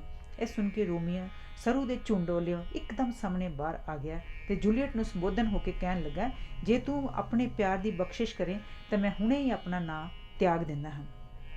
ਅਚਾਨਕ ਇੱਕ ਆਦਮੀ ਨੂੰ ਸਾਹਮਣੇ ਖੜਿਆਂ ਵੇਖ ਕੇ ਪਹਿਲਾਂ ਤਾਂ ਜੂਲੀਅਟ ਕੁਝ ਘਬਰਾ ਗਈ, ਪਰ ਜਦ ਉਹਨੂੰ ਯਕੀਨ ਹੋ ਗਿਆ ਕਿ ਉਹ ਰੋਮੀਓ ਹੀ ਹੈ ਤਾਂ ਉਹਦੀ ਹੈਰਾਨੀ ਖੁਸ਼ੀ ਵਿੱਚ ਬਦਲ ਗਈ ਤੇ ਉਹ ਬਾਰੀ ਵਿੱਚੋਂ ਥੱਲੇ ਖੜੇ ਰੋਮੀਓ ਨਾਲ ਬਹੁਤ ਚਿਰ ਪਿਆਰ ਦੀਆਂ ਗੱਲਾਂ ਕਰਦੀ ਰਹੀ। ਘੰਟੇ ਪਲਾਂ ਵਿੱਚ ਲੰਘਦੇ ਗਏ। ਜਦੋਂ ਪਹੁ ਫਟਾਲੇ ਵੇਲੇ ਉਹ ਵਿਛੜਨ ਲੱਗੇ ਤਾਂ ਇੰਜ ਜਾਪਦਾ ਸੀ ਉਹਨਾਂ ਨੂੰ ਗੱਲਬਾਤ ਕਰਦਿਆਂ ਕੇਵਲ ਇੱਕ ਪਲ ਹੀ ਹੋਇਆ ਹੈ। ਰੋਮੀਓ ਉੱਥੋਂ ਘਰ ਵੱਲ ਤੁਰ ਪਿਆ ਤੇ ਜੂਲੀਅਟ ਆਪਣੇ ਕਮਰੇ ਅੰਦਰ ਚਲੀ ਗਈ। ਅਗਲੇ ਦਿਨ ਸਵੇਰੇ ਸਵੇਰੇ ਰੋਮੀਓ ਲਾਰੈਂਸ ਨਾਮੀ ਇੱਕ ਪਾਦਰੀ ਪਾਸ ਗਿਆ। ਉਹਨੂੰ ਆਪਣੀ ਸਾਰੀ ਕਹਾਣੀ ਦੱਸਦਿਆਂ ਕਿਹਾ ਕਿ ਉਹਦਾ ਜੂਲੀਅਟ ਨਾਲ ਵਿਆਹ ਕਰਨ ਦੀ ਰਸਮ ਜਲਦੀ ਹੀ ਪੂਰੀ ਕਰ ਦੇਵੇ। ਪਾਦਰੀ ਨੇ ਉਹਦੀ ਇਹ ਬੇਨਤੀ ਮੰਨ ਲਈ। ਜਦ ਜੂਲੀਅਟ ਨੇ ਆਪਣੀ ਬੁੱਢੀ ਨਰਸ ਨੂੰ ਰੋਮੀਓ ਤੋਂ ਇਹ ਪਤਾ ਕਰਨ ਲਈ ਭੇਜਿਆ ਕਿ ਹੁਣ ਕੀ ਕਰਨਾ ਚਾਹੀਦਾ ਹੈ ਤਾਂ ਉਹਨੇ ਅੱਗੋਂ ਉੱਤਰ ਦਿੱਤਾ ਕਿ ਵਿਆਹ ਲਈ ਅਗਲੇ ਪਲਕ ਮੁਕੰਮਲ ਤਿਆਰੀ ਕਰ ਲਈ ਗਈ ਹੈ। ਰੋਮੀਓ ਤੇ ਜੂਲੀਅਟ ਦੋਵੇਂ ਆਪਣੇ ਮਾਤਾ ਪਿਤਾ ਤੋਂ ਇਸ ਵਿਆਹ ਦੀ ਆਗਿਆ ਲੈਣ ਤੋਂ ਡਰਦੇ ਸਨ, ਕਿਉਂਕਿ ਦੋਹਾਂ ਧਿਰਾਂ ਵਿੱਚ ਪੁਰਾਣੇ ਵੈਰ ਵਿਰੋਧ ਹੋਣ ਕਰਕੇ ਉਹਨਾਂ ਨੂੰ ਆਗਿਆ ਮਿਲਣ ਦੀ ਕੋਈ ਆਸ ਨਹੀਂ ਸੀ। ਉਧਰ ਪਾਦਰੀ ਲਾਰੈਂਸ ਇਸ ਲਈ ਉਹਨਾਂ ਦਾ ਚੋਰੀ ਚੋਰੀ ਵਿਆਹ ਕਰਨ ਵਿੱਚ ਰਾਜ਼ੀ ਹੋ ਗਿਆ ਸੀ ਕਿ ਉਹ ਇਹਨੂੰ ਇਸ ਗੱਲ ਤੇ ਪੂਰਨ ਯਕੀਨ ਸੀ ਕਿ ਉਹਨਾਂ ਦੇ ਵਿਆਹ ਹੋਣ ਨਾਲ ਦੋਹਾਂ ਖਾਨਦਾਨਾਂ ਦਾ ਆਪਸੀ ਵੈਰ ਵਿਰੋਧ ਭੁੱਲ ਜਾਣ, ਨਾਲ ਉਹਨਾਂ ਨਾਲ ਸ਼ਾਇਦ ਫਿਰ ਮੇਲ ਮਿਲਾਪ ਹੋ ਜਾਵੇ। ਸੋ ਅਗਲੇ ਦਿਨ ਦੋਹਾਂ ਦਾ ਆਪਸ ਵਿੱਚ ਵਿਆਹ ਹੋ ਗਿਆ। ਰੋਮੀਓ ਨੇ ਜੂਲੀਅਟ ਨਾਲ ਇਕਰਾਰ ਕੀਤਾ ਕਿ ਉਹ ਉਹਨੂੰ ਉਸ ਸ਼ਾਮ ਉਹਦੇ ਬਾਗ ਵਿੱਚ ਮਿਲੇਗਾ। ਉਹਦੇ ਆਉਣ ਦੇ ਸਮੇਂ ਜੂਲੀਅਟ ਦੀ ਨਰਸ ਨੇ ਬਾਰੀ ਰਾਹੀਂ ਇੱਕ ਪੌੜੀ ਲਟਕਾ ਦਿੱਤੀ ਤਾਂ ਜੋ ਰੋਮੀਓ ਉੱਪਰ ਆ ਕੇ ਆਪਣੀ ਪਤਨੀ ਜੂਲੀਅਟ ਨੂੰ ਮਿਲ ਸਕੇ। ਪਰ ਉਸ ਰਾਤ ਇੱਕ ਬੜੀ ਖਤਰਨਾਕ ਘਟਨਾ ਵਾਪਰੀ। ਉਸੇ ਦਿਨ ਟਾਈਬਾਲਟ ਦੀ, ਜਿਸ ਨੂੰ ਰੋਮੀਓ ਦੇ ਕੈਪੂਲੇਟ ਦੇ ਘਰ ਦਾਵਤ ਤੇ ਆਉਣ ਤੇ ਬੜਾ ਗੁੱਸਾ ਸੀ, ਰੋਮੀਓ ਨਾਲ ਸ਼ਹਿਰ ਦੀ ਇੱਕ ਗਲੀ ਵਿੱਚ ਅਚਾਨਕ ਟੱਕਰ ਹੋ ਗਈ। ਉਸ ਵੇਲੇ ਰੋਮੀਓ ਨਾਲ ਉਹਦੇ ਦੋ ਮਿੱਤਰ ਮਰਕਿਊਸ਼ੋ ਤੇ ਬੈਨਵੋਲੀਓ ਵੀ ਸਨ। ਟਾਈਬਾਲਟ ਨੇ ਰੋਮੀਓ ਨੂੰ ਦੋ ਹੱਥ ਕਰਨ ਲਈ ਵੰਗਾਰਿਆ। ਰੋਮੀਓ ਟਾਈਬਾਲਟ ਨਾਲ ਲੜਨਾ ਨਹੀਂ ਚਾਹੁੰਦਾ ਸੀ, ਕਿਉਂਕਿ ਉਹ ਜੂਲੀਅਟ ਤਾਂ ਚਾਚਿਓਂ ਤਾਇਓਂ ਭਰਾ ਲੱਗਦਾ ਸੀ, ਪਰ ਉਹਦੇ ਮਿੱਤਰ ਮਰਕਿਊਸ਼ੋ ਨੇ ਤਲਵਾਰ ਧੂ ਲਈ। ਲੜਾਈ ਵਿੱਚ ਮਰਕਿਊਸ਼ੋ ਮਾਰਿਆ ਗਿਆ। ਮਰਕਿਊਸ਼ੋ ਦੇ ਟਾਈਬਾਲਟ ਦੇ ਹੱਥੋਂ ਮਾਰਨ ਤੇ ਰੋਮੀਓ ਨੂੰ ਸਖਤ ਗੁੱਸਾ ਆਇਆ। ਗੁੱਸੇ ਵਿੱਚ ਉਹਨੇ ਟਾਈਬਾਲਟ ਤੇ ਵਾਰ ਕਰ ਦਿੱਤਾ, ਜਿਸ ਨਾਲ ਟਾਈਬਾਲਟ ਵੀ ਮਾਰਿਆ ਗਿਆ। ਰੋਮੀਓ ਤੇ ਮੁਕੱਦਮਾ ਚਲਾਇਆ ਗਿਆ, ਜਿਸ ਤੇ ਉਹਨੂੰ ਦੇਸ਼ ਨਿਕਾਲੇ ਦੀ ਸਜ਼ਾ ਹੋ ਗਈ। ਉਸ ਦਿਨ ਵੀ ਰਾਤ ਵੇਲੇ ਪਹਿਲਾਂ ਵਾਂਗ ਰੋਮੀਓ ਜੂਲੀਅਟ ਨੂੰ ਮਿਲਿਆ। ਉਹ ਪੌੜੀ ਤੇ ਚੜ੍ਹ ਕੇ ਜੂਲੀਅਟ ਦੇ ਕਮਰੇ ਵਿੱਚ ਪਹੁੰਚਿਆ, ਪਰ ਉਸ ਦਿਨ ਉਹਨਾਂ ਦੀ ਮੁਲਾਕਾਤ ਬੜੀ ਸੋਗ ਭਰੀ ਸੀ, ਕਿਉਂਕਿ ਰੋਮੀਓ ਨੂੰ ਦੇਸ਼ ਨਿਕਾਲਾ ਮਿਲ ਗਿਆ ਸੀ ਤੇ ਪਤਾ ਨਹੀਂ ਸੀ ਹੁਣ ਫਿਰ ਉਹਨਾਂ ਦੀ ਆਪਸ ਵਿੱਚ ਕਦੋਂ ਮੁਲਾਕਾਤ ਹੋਣੀ ਹੈ। ਉਹ ਬੜੇ ਦੁਖੀ ਦਿਲ ਨਾਲ ਇੱਕ ਦੂਸਰੇ ਤੋਂ ਵਿਛੜੇ। ਜੂਲੀਅਟ ਦਾ ਪਿਤਾ ਉਹਦੇ ਰੋਮੀਓ ਨਾਲ ਵਿਆਹ ਬਾਰੇ ਬਿਲਕੁਲ ਲਾ ਇਲਮ ਸੀ। ਉਹਦਾ ਵਿਆਹ ਉੱਥੇ ਸ਼ਹਿਰ ਵਿੱਚ ਰਹਿਣ ਵਾਲੇ ਇੱਕ ਅਮੀਰ ਨੌਜਵਾਨ ਪੈਰਿਸ ਨਾਲ ਕਰਨ ਦੀ ਤਜਵੀਜ਼ ਪੇਸ਼ ਕੀਤੀ। ਨੌਜਵਾਨ ਪੈਰਿਸ ਨਾਲ ਜੂਲੀਅਟ ਨੇ ਇਹ ਤਜਵੀਜ਼ ਠੁਕਰਾ ਦਿੱਤੀ, ਜਿਸ ਤੇ ਉਸਦੇ ਪਿਤਾ ਨੂੰ ਸਖਤ ਤੈਸ਼ ਆਇਆ। ਜੂਲੀਅਟ ਡਰਦੀ ਮਾਰੀ ਸਿੱਧੀ ਪਾਦਰੀ ਲਾਰੈਂਸ ਪਾਸ ਇਹ ਸਲਾਹ ਲੈਣ ਲਈ ਗਈ ਕਿ ਆਪਣੇ ਪਿਤਾ ਦੇ ਗੁੱਸੇ ਨੂੰ ਟਾਲਣ ਲਈ ਹੁਣ ਕੀ ਕੀਤਾ ਜਾਵੇ। ਉਹਨੇ ਕਿਹਾ, ਤੂੰ ਉੱਤੋਂ ਆਪਣੇ ਪਿਤਾ ਦੀ ਗੱਲ ਮੰਨ ਲੈ। ਮੈਂ ਤੈਨੂੰ ਇੱਕ ਦਵਾਈ ਦਿੰਦਾ ਹਾਂ ਜਿਸ ਦੇ ਪੀਣ ਨਾਲ ਪੂਰੇ 2 ਦਿਨ ਤੱਕ ਤੂੰ ਮਰੀ ਹੋਈ ਲੱਗੇਂਗੀ। ਉਹ ਤੈਨੂੰ ਬਕਸ ਵਿੱਚ ਪਾ ਕੇ ਦੱਬਣ ਲਈ ਗਿਰਜੇ ਘਰ ਵਿੱਚ ਮੇਰੇ ਪਾਸ ਲੈ ਕੇ ਆਉਣਗੇ। ਰਾਤ ਵੇਲੇ ਮੈਂ ਤੇ ਰੋਮੀਓ ਉਸ ਬਕਸੇ ਵਿੱਚੋਂ ਤੈਨੂੰ ਕੱਢ ਲਵਾਂਗੇ। ਕਿਉਂ, ਠੀਕ ਹੈ? ਤੂੰ ਡਰੇਂਗੀ ਤਾਂ ਨਹੀਂ? ਜੂਲੀਅਟ ਨੇ ਕਿਹਾ, ਮੈਂ ਜ਼ਰੂਰ ਇੰਝ ਹੀ ਕਰਾਂਗੀ। ਇਸ ਪਿੱਛੋਂ ਉਹ ਆਪਣੇ ਘਰ ਚਲੀ ਗਈ ਤੇ ਉਹਨੇ ਆਪਣੇ ਪਿਤਾ ਨੂੰ ਕਿਹਾ ਕਿ ਉਹ ਪੈਰਿਸ ਨਾਲ ਵਿਆਹ ਕਰਨ ਤੇ ਰਾਜੀ ਹੈ। ਇਹ ਸੁਣ ਕੇ ਉਹਦਾ ਪਿਤਾ ਬਹੁਤ ਖੁਸ਼ ਹੋਇਆ ਤੇ ਉਹ ਜੂਲੀਅਟ ਦੇ ਵਿਆਹ ਦੀਆਂ ਤਿਆਰੀਆਂ ਵਿੱਚ ਰੁੱਝ ਗਿਆ। ਜੂਲੀਅਟ ਬੜੀ ਉਦਾਸ ਸੀ। ਉਹਦੇ ਪਿਤਾ ਨੂੰ ਇਹ ਨਹੀਂ ਸੀ ਪਤਾ ਕਿ ਉਹਦੀ ਉਦਾਸੀ ਦਾ ਵੱਡਾ ਕਾਰਨ ਰੋਮੀਓ ਦਾ ਵਿਛੋੜਾ ਹੈ। ਉਹ ਸਮਝਦਾ ਸੀ ਕਿ ਉਹ ਆਪਣੇ ਭਰਾ ਟਾਈਬੋਲਟ ਦੇ ਮਰਨ ਕਰਕੇ ਉਦਾਸ ਹੈ। ਉਹ ਉਸਦਾ ਜਲਦੀ ਤੋਂ ਜਲਦੀ ਵਿਆਹ ਕਰਕੇ ਉਹਦਾ ਮਨ ਕਿਸੇ ਹੋਰ ਪਾਸੇ ਲਾਉਣਾ ਚਾਹੁੰਦਾ ਸੀ। ਸਵੇਰੇ ਸਵੇਰੇ ਨਰਸ ਜੂਲੀਅਟ ਪਾਸ ਆਈ ਤਾਂ ਜੋ ਉਹ ਉਹਨੂੰ ਵਿਆਹ ਕਰਨ ਲਈ ਤਿਆਰ ਕਰਨ ਲਈ ਕੱਪੜੇ ਲੀੜੇ ਤੇ ਹਾਰ ਸ਼ਿੰਗਾਰ ਨਾਲ ਸਜਾ ਦੇਵੇ। ਪਰ ਜੂਲੀਅਟ ਨੇ ਰਾਤ ਨੂੰ ਦਵਾਈ ਖਾ ਲਈ ਸੀ, ਇਸ ਲਈ ਉਹ ਆਪਣੇ ਬਿਸਤਰੇ ਤੇ ਮੁਰਦਿਆਂ ਵਾਂਗ ਪਈ ਹੋਈ ਸੀ। ਉਹਨੂੰ ਮਰੀ ਹੋਈ ਸਮਝ ਕੇ ਨਰਸ ਨੇ ਉੱਚੀ ਉੱਚੀ ਰੌਲਾ ਪਾ ਦਿੱਤਾ। ਜੂਲੀਅਟ ਦੀ ਮਾਤਾ, ਉਹਦਾ ਪਿਤਾ ਤੇ ਹੋਰ ਅੰਗ ਸਾਕ ਦੌੜੇ ਆਏ। ਜੂਲੀਅਟ ਨੂੰ ਮਰੀ ਪਈ ਵੇਖ ਕੇ ਉਹਨਾਂ ਨੂੰ ਰੋਣ ਕੁਰਲਾਉਣ ਲੱਗ ਪਏ ਤੇ ਉਹਨੇ ਮ੍ਰਿਤਕ ਸਰੀਰ ਨੂੰ ਦੱਬਣ ਦੀਆਂ ਤਿਆਰੀਆਂ ਵਿੱਚ ਰੁੱਝ ਗਏ। ਉਧਰ ਪਾਦਰੀ ਲਾਰੈਂਸ ਤੇ ਰੋਮੀਓ ਵੱਲ, ਜੋ ਆਪਣੇ ਦੇਸ਼ ਨਿਕਾਲੇ ਦੇ ਦਿਨ ਮੰਡੂਆ ਦੇ ਸ਼ਹਿਰ ਵਿੱਚ ਕੱਟ ਰਿਹਾ ਸੀ, ਇੱਕ ਹਰਕਾਰੇ ਦੁਆਰਾ ਇੱਕ ਚਿੱਠੀ ਭੇਜੀ ਜਿਸ ਵਿੱਚ ਉਹਨੂੰ ਸਾਰੀ ਗੱਲਬਾਤ ਖੋਲ੍ਹ ਕੇ ਲਿਖ ਦਿੱਤੀ। ਪਰ ਬਦਕਿਸਮਤੀ ਨਾਲ ਹਰਕਾਰੇ ਨੂੰ ਜਾਣ ਵਿੱਚ ਦੇਰ ਹੋ ਗਈ। ਭੈੜੀ ਖਬਰ ਜਲਦੀ ਫੈਲ ਜਾਂਦੀ ਹੈ। ਰੋਮੀਓ ਦੇ ਨੌਕਰ ਨੂੰ ਜਦ ਜੂਲੀਅਟ ਦੀ ਮੌਤ ਦੀ ਖਬਰ ਮਿਲੀ ਤਾਂ ਉਹ ਇੱਕਦਮ ਮੰਤੂਆ ਵੱਲ ਤੁਰ ਪਿਆ ਤੇ ਆਪਣੇ ਮਾਲਕ ਨੂੰ ਜਾ ਦੱਸਿਆ ਕਿ ਜੂਲੀਅਟ ਮਰ ਗਈ ਹੈ ਤੇ ਉਹਨੂੰ ਕਬਰ ਵਿੱਚ ਦੱਬ ਦਿੱਤਾ ਗਿਆ ਹੈ। ਇਹ ਸੁਣ ਕੇ ਰੋਮੀਓ ਦੇ ਮਨ ਤੇ ਸਖਤ ਸੱਟ ਵੱਜੀ। ਉਹਨੇ ਦੁਖੀ ਹੋ ਕੇ ਕਿਹਾ, ਚੰਗਾ, ਮੈਂ ਵੀ ਉਹਦੇ ਨਾਲ ਹੀ ਕਬਰ ਵਿੱਚ ਸਦਾ ਦੀ ਨੀਂਦ ਸੌਂ ਜਾਵਾਂਗਾ। ਉਹਨੇ ਉਸੇ ਵੇਲੇ ਬਾਜ਼ਾਰੋਂ ਜ਼ਹਿਰ ਖਰੀਦੀ ਤੇ ਵੈਰੋਨਾ ਵੱਲ ਤੁਰ ਪਿਆ ਤੇ ਸਿੱਧਾ ਉਸੇ ਗਿਰਜੇ ਵਿੱਚ ਪਹੁੰਚਿਆ ਜਿੱਥੇ ਜੂਲੀਅਟ ਦੀ ਲੋਥ ਨੂੰ ਇੱਕ ਬਕਸ ਵਿੱਚ ਬੰਦ ਕਰਕੇ ਇੱਕ ਜ਼ਮੀਨਦੋਜ਼ ਕਮਰੇ ਵਿੱਚ ਰੱਖਿਆ ਗਿਆ ਸੀ। ਇੱਥੇ ਕੈਪੂਲੇਟ ਦੇ ਘਰਾਣੇ ਦੇ ਸਭ ਤੋਂ ਮ੍ਰਿਤਕ ਸਰੀਰਾਂ ਨੂੰ ਰੱਖਿਆ ਜਾਂਦਾ ਸੀ। ਉਹ ਹਾਲੀ ਉਸ ਕਮਰੇ ਦੀਆਂ ਪੌੜੀਆਂ ਉਤਰ ਹੀ ਰਿਹਾ ਸੀ ਕਿ ਉਹਨੂੰ ਪਿੱਛੋਂ ਕਿਸੇ ਨੇ ਰੁਕਣ ਲਈ ਹੁਕਮ ਦਿੱਤਾ। ਇਹ ਪੈਰਿਸ ਸੀ ਜਿਸ ਨਾਲ ਜੂਲੀਅਟ ਦਾ ਵਿਆਹ ਹੋਣਾ ਨੀਅਤ ਹੋਇਆ ਸੀ। ਉਹਨੇ ਕੜਕ ਕੇ ਕਿਹਾ, ਕਮਬਖਤ ਰੋਮੀਓ, ਤੂੰ ਇੱਥੇ ਕੀ ਕਰ ਰਿਹਾ ਹੈ? ਤੈਨੂੰ ਕਿਵੇਂ ਹਿੰਮਤ ਪਈ ਕਿ ਤੂੰ ਇੱਥੇ ਆ ਕੇ ਇਸ ਥਾਂ ਦੀ ਪਵਿੱਤਰਤਾ ਨੂੰ ਭੰਗ ਕਰੇ? ਰੋਮੀਓ ਵਿਚਾਰਾ ਆਪਣੀ ਪਤਨੀ ਦੀ ਮੌਤ ਤੇ ਬੜਾ ਦੁਖੀ ਸੀ। ਉਹਨੇ ਬੜੇ ਠਰਮੇ ਨਾਲ ਉੱਤਰ ਦੇਣ ਦੀ ਕੋਸ਼ਿਸ਼ ਕੀਤੀ, ਪਰ ਅੱਗੋਂ ਪੈਰਿਸ ਨੇ ਗੁੱਸੇ ਨਾਲ ਕਿਹਾ, ਤੈਨੂੰ ਤਾਂ ਸਜ਼ਾ ਸੀ ਕਿ ਜੇ ਤੂੰ ਮੁੜ ਕੇ ਵੈਰੋਨਾ ਵਿੱਚ ਪੈਰ ਰੱਖਿਆ ਤਾਂ ਤੈਨੂੰ ਜਾਨ ਤੋਂ ਹੱਥ ਧੋਣੇ ਪੈਣਗੇ। ਉਹਨੇ ਉੱਤਰ ਹਾਂ ਮੈਂ ਮਰਨ ਲਈ ਤਾਂ ਇੱਥੇ ਆਇਆ। ਮੈਂ ਬੜਾ ਦੁਖੀ ਹਾਂ। ਮੇਰੇ ਨਾਲ ਹੋਰ ਜ਼ਿਆਦਾ ਗੱਲ ਨਾ ਕਰ, ਕਿਉਂਕਿ ਮੈਂ ਨਹੀਂ ਚਾਹੁੰਦਾ ਕਿ ਮੇਰੇ ਹੱਥੋਂ ਤੈਨੂੰ ਕੋਈ ਨੁਕਸਾਨ ਪਹੁੰਚੇ। ਪੈਰਿਸ ਨੇ ਉੱਤਰ ਦਿੱਤਾ, ਮੈਂ ਤੇਰੀ ਕੀ ਪਰਵਾਹ ਕਰਦਾ ਹਾਂ? ਮੈਂ ਤੈਨੂੰ ਇੱਕ ਦੋਸ਼ੀ ਹੋਣ ਦੇ ਨਾਤੇ ਗ੍ਰਿਫਤਾਰ ਕਰਕੇ ਸਰਕਾਰ ਦੇ ਹਵਾਲੇ ਕਰਦਾ ਹਾਂ। ਰੋਮੀਓ ਨੇ ਤੈਸ਼ ਵਿੱਚ ਆ ਕੇ ਤਲਵਾਰ ਧੂਲੀ। ਦੋਹਾਂ ਦੀ ਆਪਸ ਵਿੱਚ ਸਖਤ ਲੜਾਈ ਹੋਈ ਜਿਸ ਵਿੱਚ ਪੈਰਿਸ ਮਾਰਿਆ ਗਿਆ। ਮਰਨ ਤੋਂ ਪਹਿਲਾਂ ਉਹ ਰੋਮੀਓ ਨੂੰ ਵਾਸਤੇ ਪਾ ਕੇ ਕਹਿਣ ਲੱਗਾ, ਮੇਰੇ 2-4 ਸਵਾਸ ਬਾਕੀ ਨੇ, ਮੇਰੇ ਤੇ ਕਿਰਪਾ ਕਰ ਤੇ ਮੇਰੀ ਲੋਥ ਨੂੰ ਵੀ ਜੂਲੀਅਟ ਦੀ ਲੋਥ ਲਾਗੇ ਹੀ ਦਬਾ ਦੇਵੀਂ। ਰੋਮੀਓ ਨੇ ਕਿਹਾ, ਤੂੰ ਚਿੰਤਾ ਨਾ ਕਰ, ਮੈਂ ਇੰਝ ਹੀ ਕਰਾਂਗਾ। ਉਹਨੇ ਪੈਰਿਸ ਦੀ ਲੋਥ ਨੂੰ ਚੁੱਕ ਕੇ ਜੂਲੀਅਟ ਦੇ ਨਾਲ ਹੀ ਪਾ ਦਿੱਤਾ। ਫਿਰ ਉਹ ਜੂਲੀਅਟ ਪਾਸ ਗੋਡਿਆਂ ਭਾਰ ਬੈਠ ਕੇ ਪ੍ਰਾਰਥਨਾ ਕਰਨ ਲੱਗਾ। ਜ਼ਹਿਰ ਦਾ ਅਸਰ 2 ਦਿਨ ਲਈ ਸੀ। ਇਸ ਸਮੇਂ ਦੇ ਖਤਮ ਹੋਣ ਦਾ ਵੇਲਾ ਆ ਰਿਹਾ ਸੀ, ਇਸ ਲਈ ਜੂਲੀਅਟ ਨੂੰ ਹੌਲੀ ਹੌਲੀ ਹੋਸ਼ ਆਉਣੀ ਸ਼ੁਰੂ ਹੋ ਗਈ। ਪਰ ਇਸ ਬਾਰੇ ਵਿਚਾਰੇ ਰੋਮੀਓ ਨੂੰ ਕੀ ਪਤਾ ਸੀ? ਉਹ ਤਾਂ ਉਸਨੂੰ ਮਰੀ ਪਈ ਸਮਝ ਰਿਹਾ ਸੀ। ਸੋ ਪ੍ਰਾਰਥਨਾ ਦੇ ਪਿੱਛੋਂ ਉਹਨੇ ਵੀ ਜ਼ਹਿਰ ਖਾ ਲਈ ਤੇ ਜੂਲੀਅਟ ਦੀ ਲੋਥ ਲਾਗੇ ਹੀ ਉਸਨੇ ਵੀ ਸਵਾਸ ਦੇ ਦਿੱਤੇ। ਇਤਨੇ ਨੂੰ ਪਾਦਰੀ ਲਾਰੈਂਸ ਉੱਥੇ ਪਹੁੰਚ ਗਿਆ। ਉਹ ਆਪਣੀ ਚਾਲ ਨੂੰ ਅਸਫਲ ਹੋਇਆ ਵੇਖ ਕੇ ਬੜਾ ਦੁਖੀ ਹੋਇਆ। ਥੋੜੇ ਚਿਰ ਪਿੱਛੋਂ ਜੂਲੀਅਟ ਨੂੰ ਹੋਸ਼ ਆ ਗਈ। ਉਹ ਰੋਮੀਓ ਨੂੰ ਉੱਥੇ ਮਰਿਆ ਪਿਆ ਵੇਖ ਕੇ ਵਿਰਲਾਪ ਕਰਨ ਲੱਗ ਪਈ। ਪੈਰੀਅਸ ਤੇ ਰੋਮੀਓ ਵਿੱਚ ਲੜਾਈ ਦੇ ਰੌਲੇ ਗਾਲੇ ਬਾਰੇ ਸੁਣ ਕੇ ਇਤਨੇ ਚਿਰ ਨੂੰ ਹੋਰ ਲੋਕ ਵੀ ਉੱਥੇ ਆ ਪਹੁੰਚੇ। ਪਾਦਰੀ ਜੂਲੀਅਟ ਨੂੰ ਉੱਥੇ ਹੀ ਛੱਡ ਕੇ ਉੱਥੋਂ ਖਿਸਕ ਗਿਆ। ਰੋਮੀਓ ਕੋਲ ਹੀ ਜ਼ਹਿਰ ਵਾਲਾ ਖਾਲੀ ਪਿਆਲਾ ਪਿਆ ਸੀ। ਇਹ ਵੇਖ ਕੇ ਉਹ ਸਾਰੀ ਗੱਲ ਤਾੜ ਗਈ ਤੇ ਰੋਮੀਓ ਦੀ ਕਟਾਰ ਕੱਢ ਕੇ ਉਹਨੇ ਆਪਣੇ ਆਪ ਨੂੰ ਜਾਨੋਂ ਮਾਰ ਲਿਆ। ਜਦ ਲੋਕਾਂ ਨੂੰ ਪਾਦਰੀ ਲਾਰੈਂਸ ਤੋਂ ਇਸ ਸਾਰੀ ਗੱਲ ਦਾ ਪਤਾ ਲੱਗਾ ਤਾਂ ਉਹਨਾਂ ਨੇ ਇਸ ਅਨਿਆਈ ਮੌਤਾਂ 'ਤੇ ਬੜਾ ਸੋਗ ਪ੍ਰਗਟ ਕੀਤਾ। ਉਹਨਾਂ ਨੂੰ ਪਤਾ ਲੱਗ ਗਿਆ ਕਿ ਇਸ ਦੁੱਖ ਭਰੀ ਦੁਰਘਟਨਾ ਦਾ ਕਾਰਨ ਦੋਹਾਂ ਖਾਨਦਾਨਾਂ ਦਾ ਜੱਦੀ ਚੱਲਦਾ ਆ ਰਿਹਾ ਵੈਰ ਵਿਰੋਧ ਸੀ। ਉਹ ਆਪਣੀ ਇਸ ਭੁੱਲ 'ਤੇ ਬੜਾ ਪਸ਼ੇਮਾਨ ਹੋਏ ਤੇ ਉਹਨਾਂ ਨੇ ਪੁਰਾਣਾ ਵੈਰ ਭੁੱਲ ਕੇ ਫਿਰ ਆਪਸ ਵਿੱਚ ਗੱਲ ਵਕੜੀ ਪਾ ਲਈ।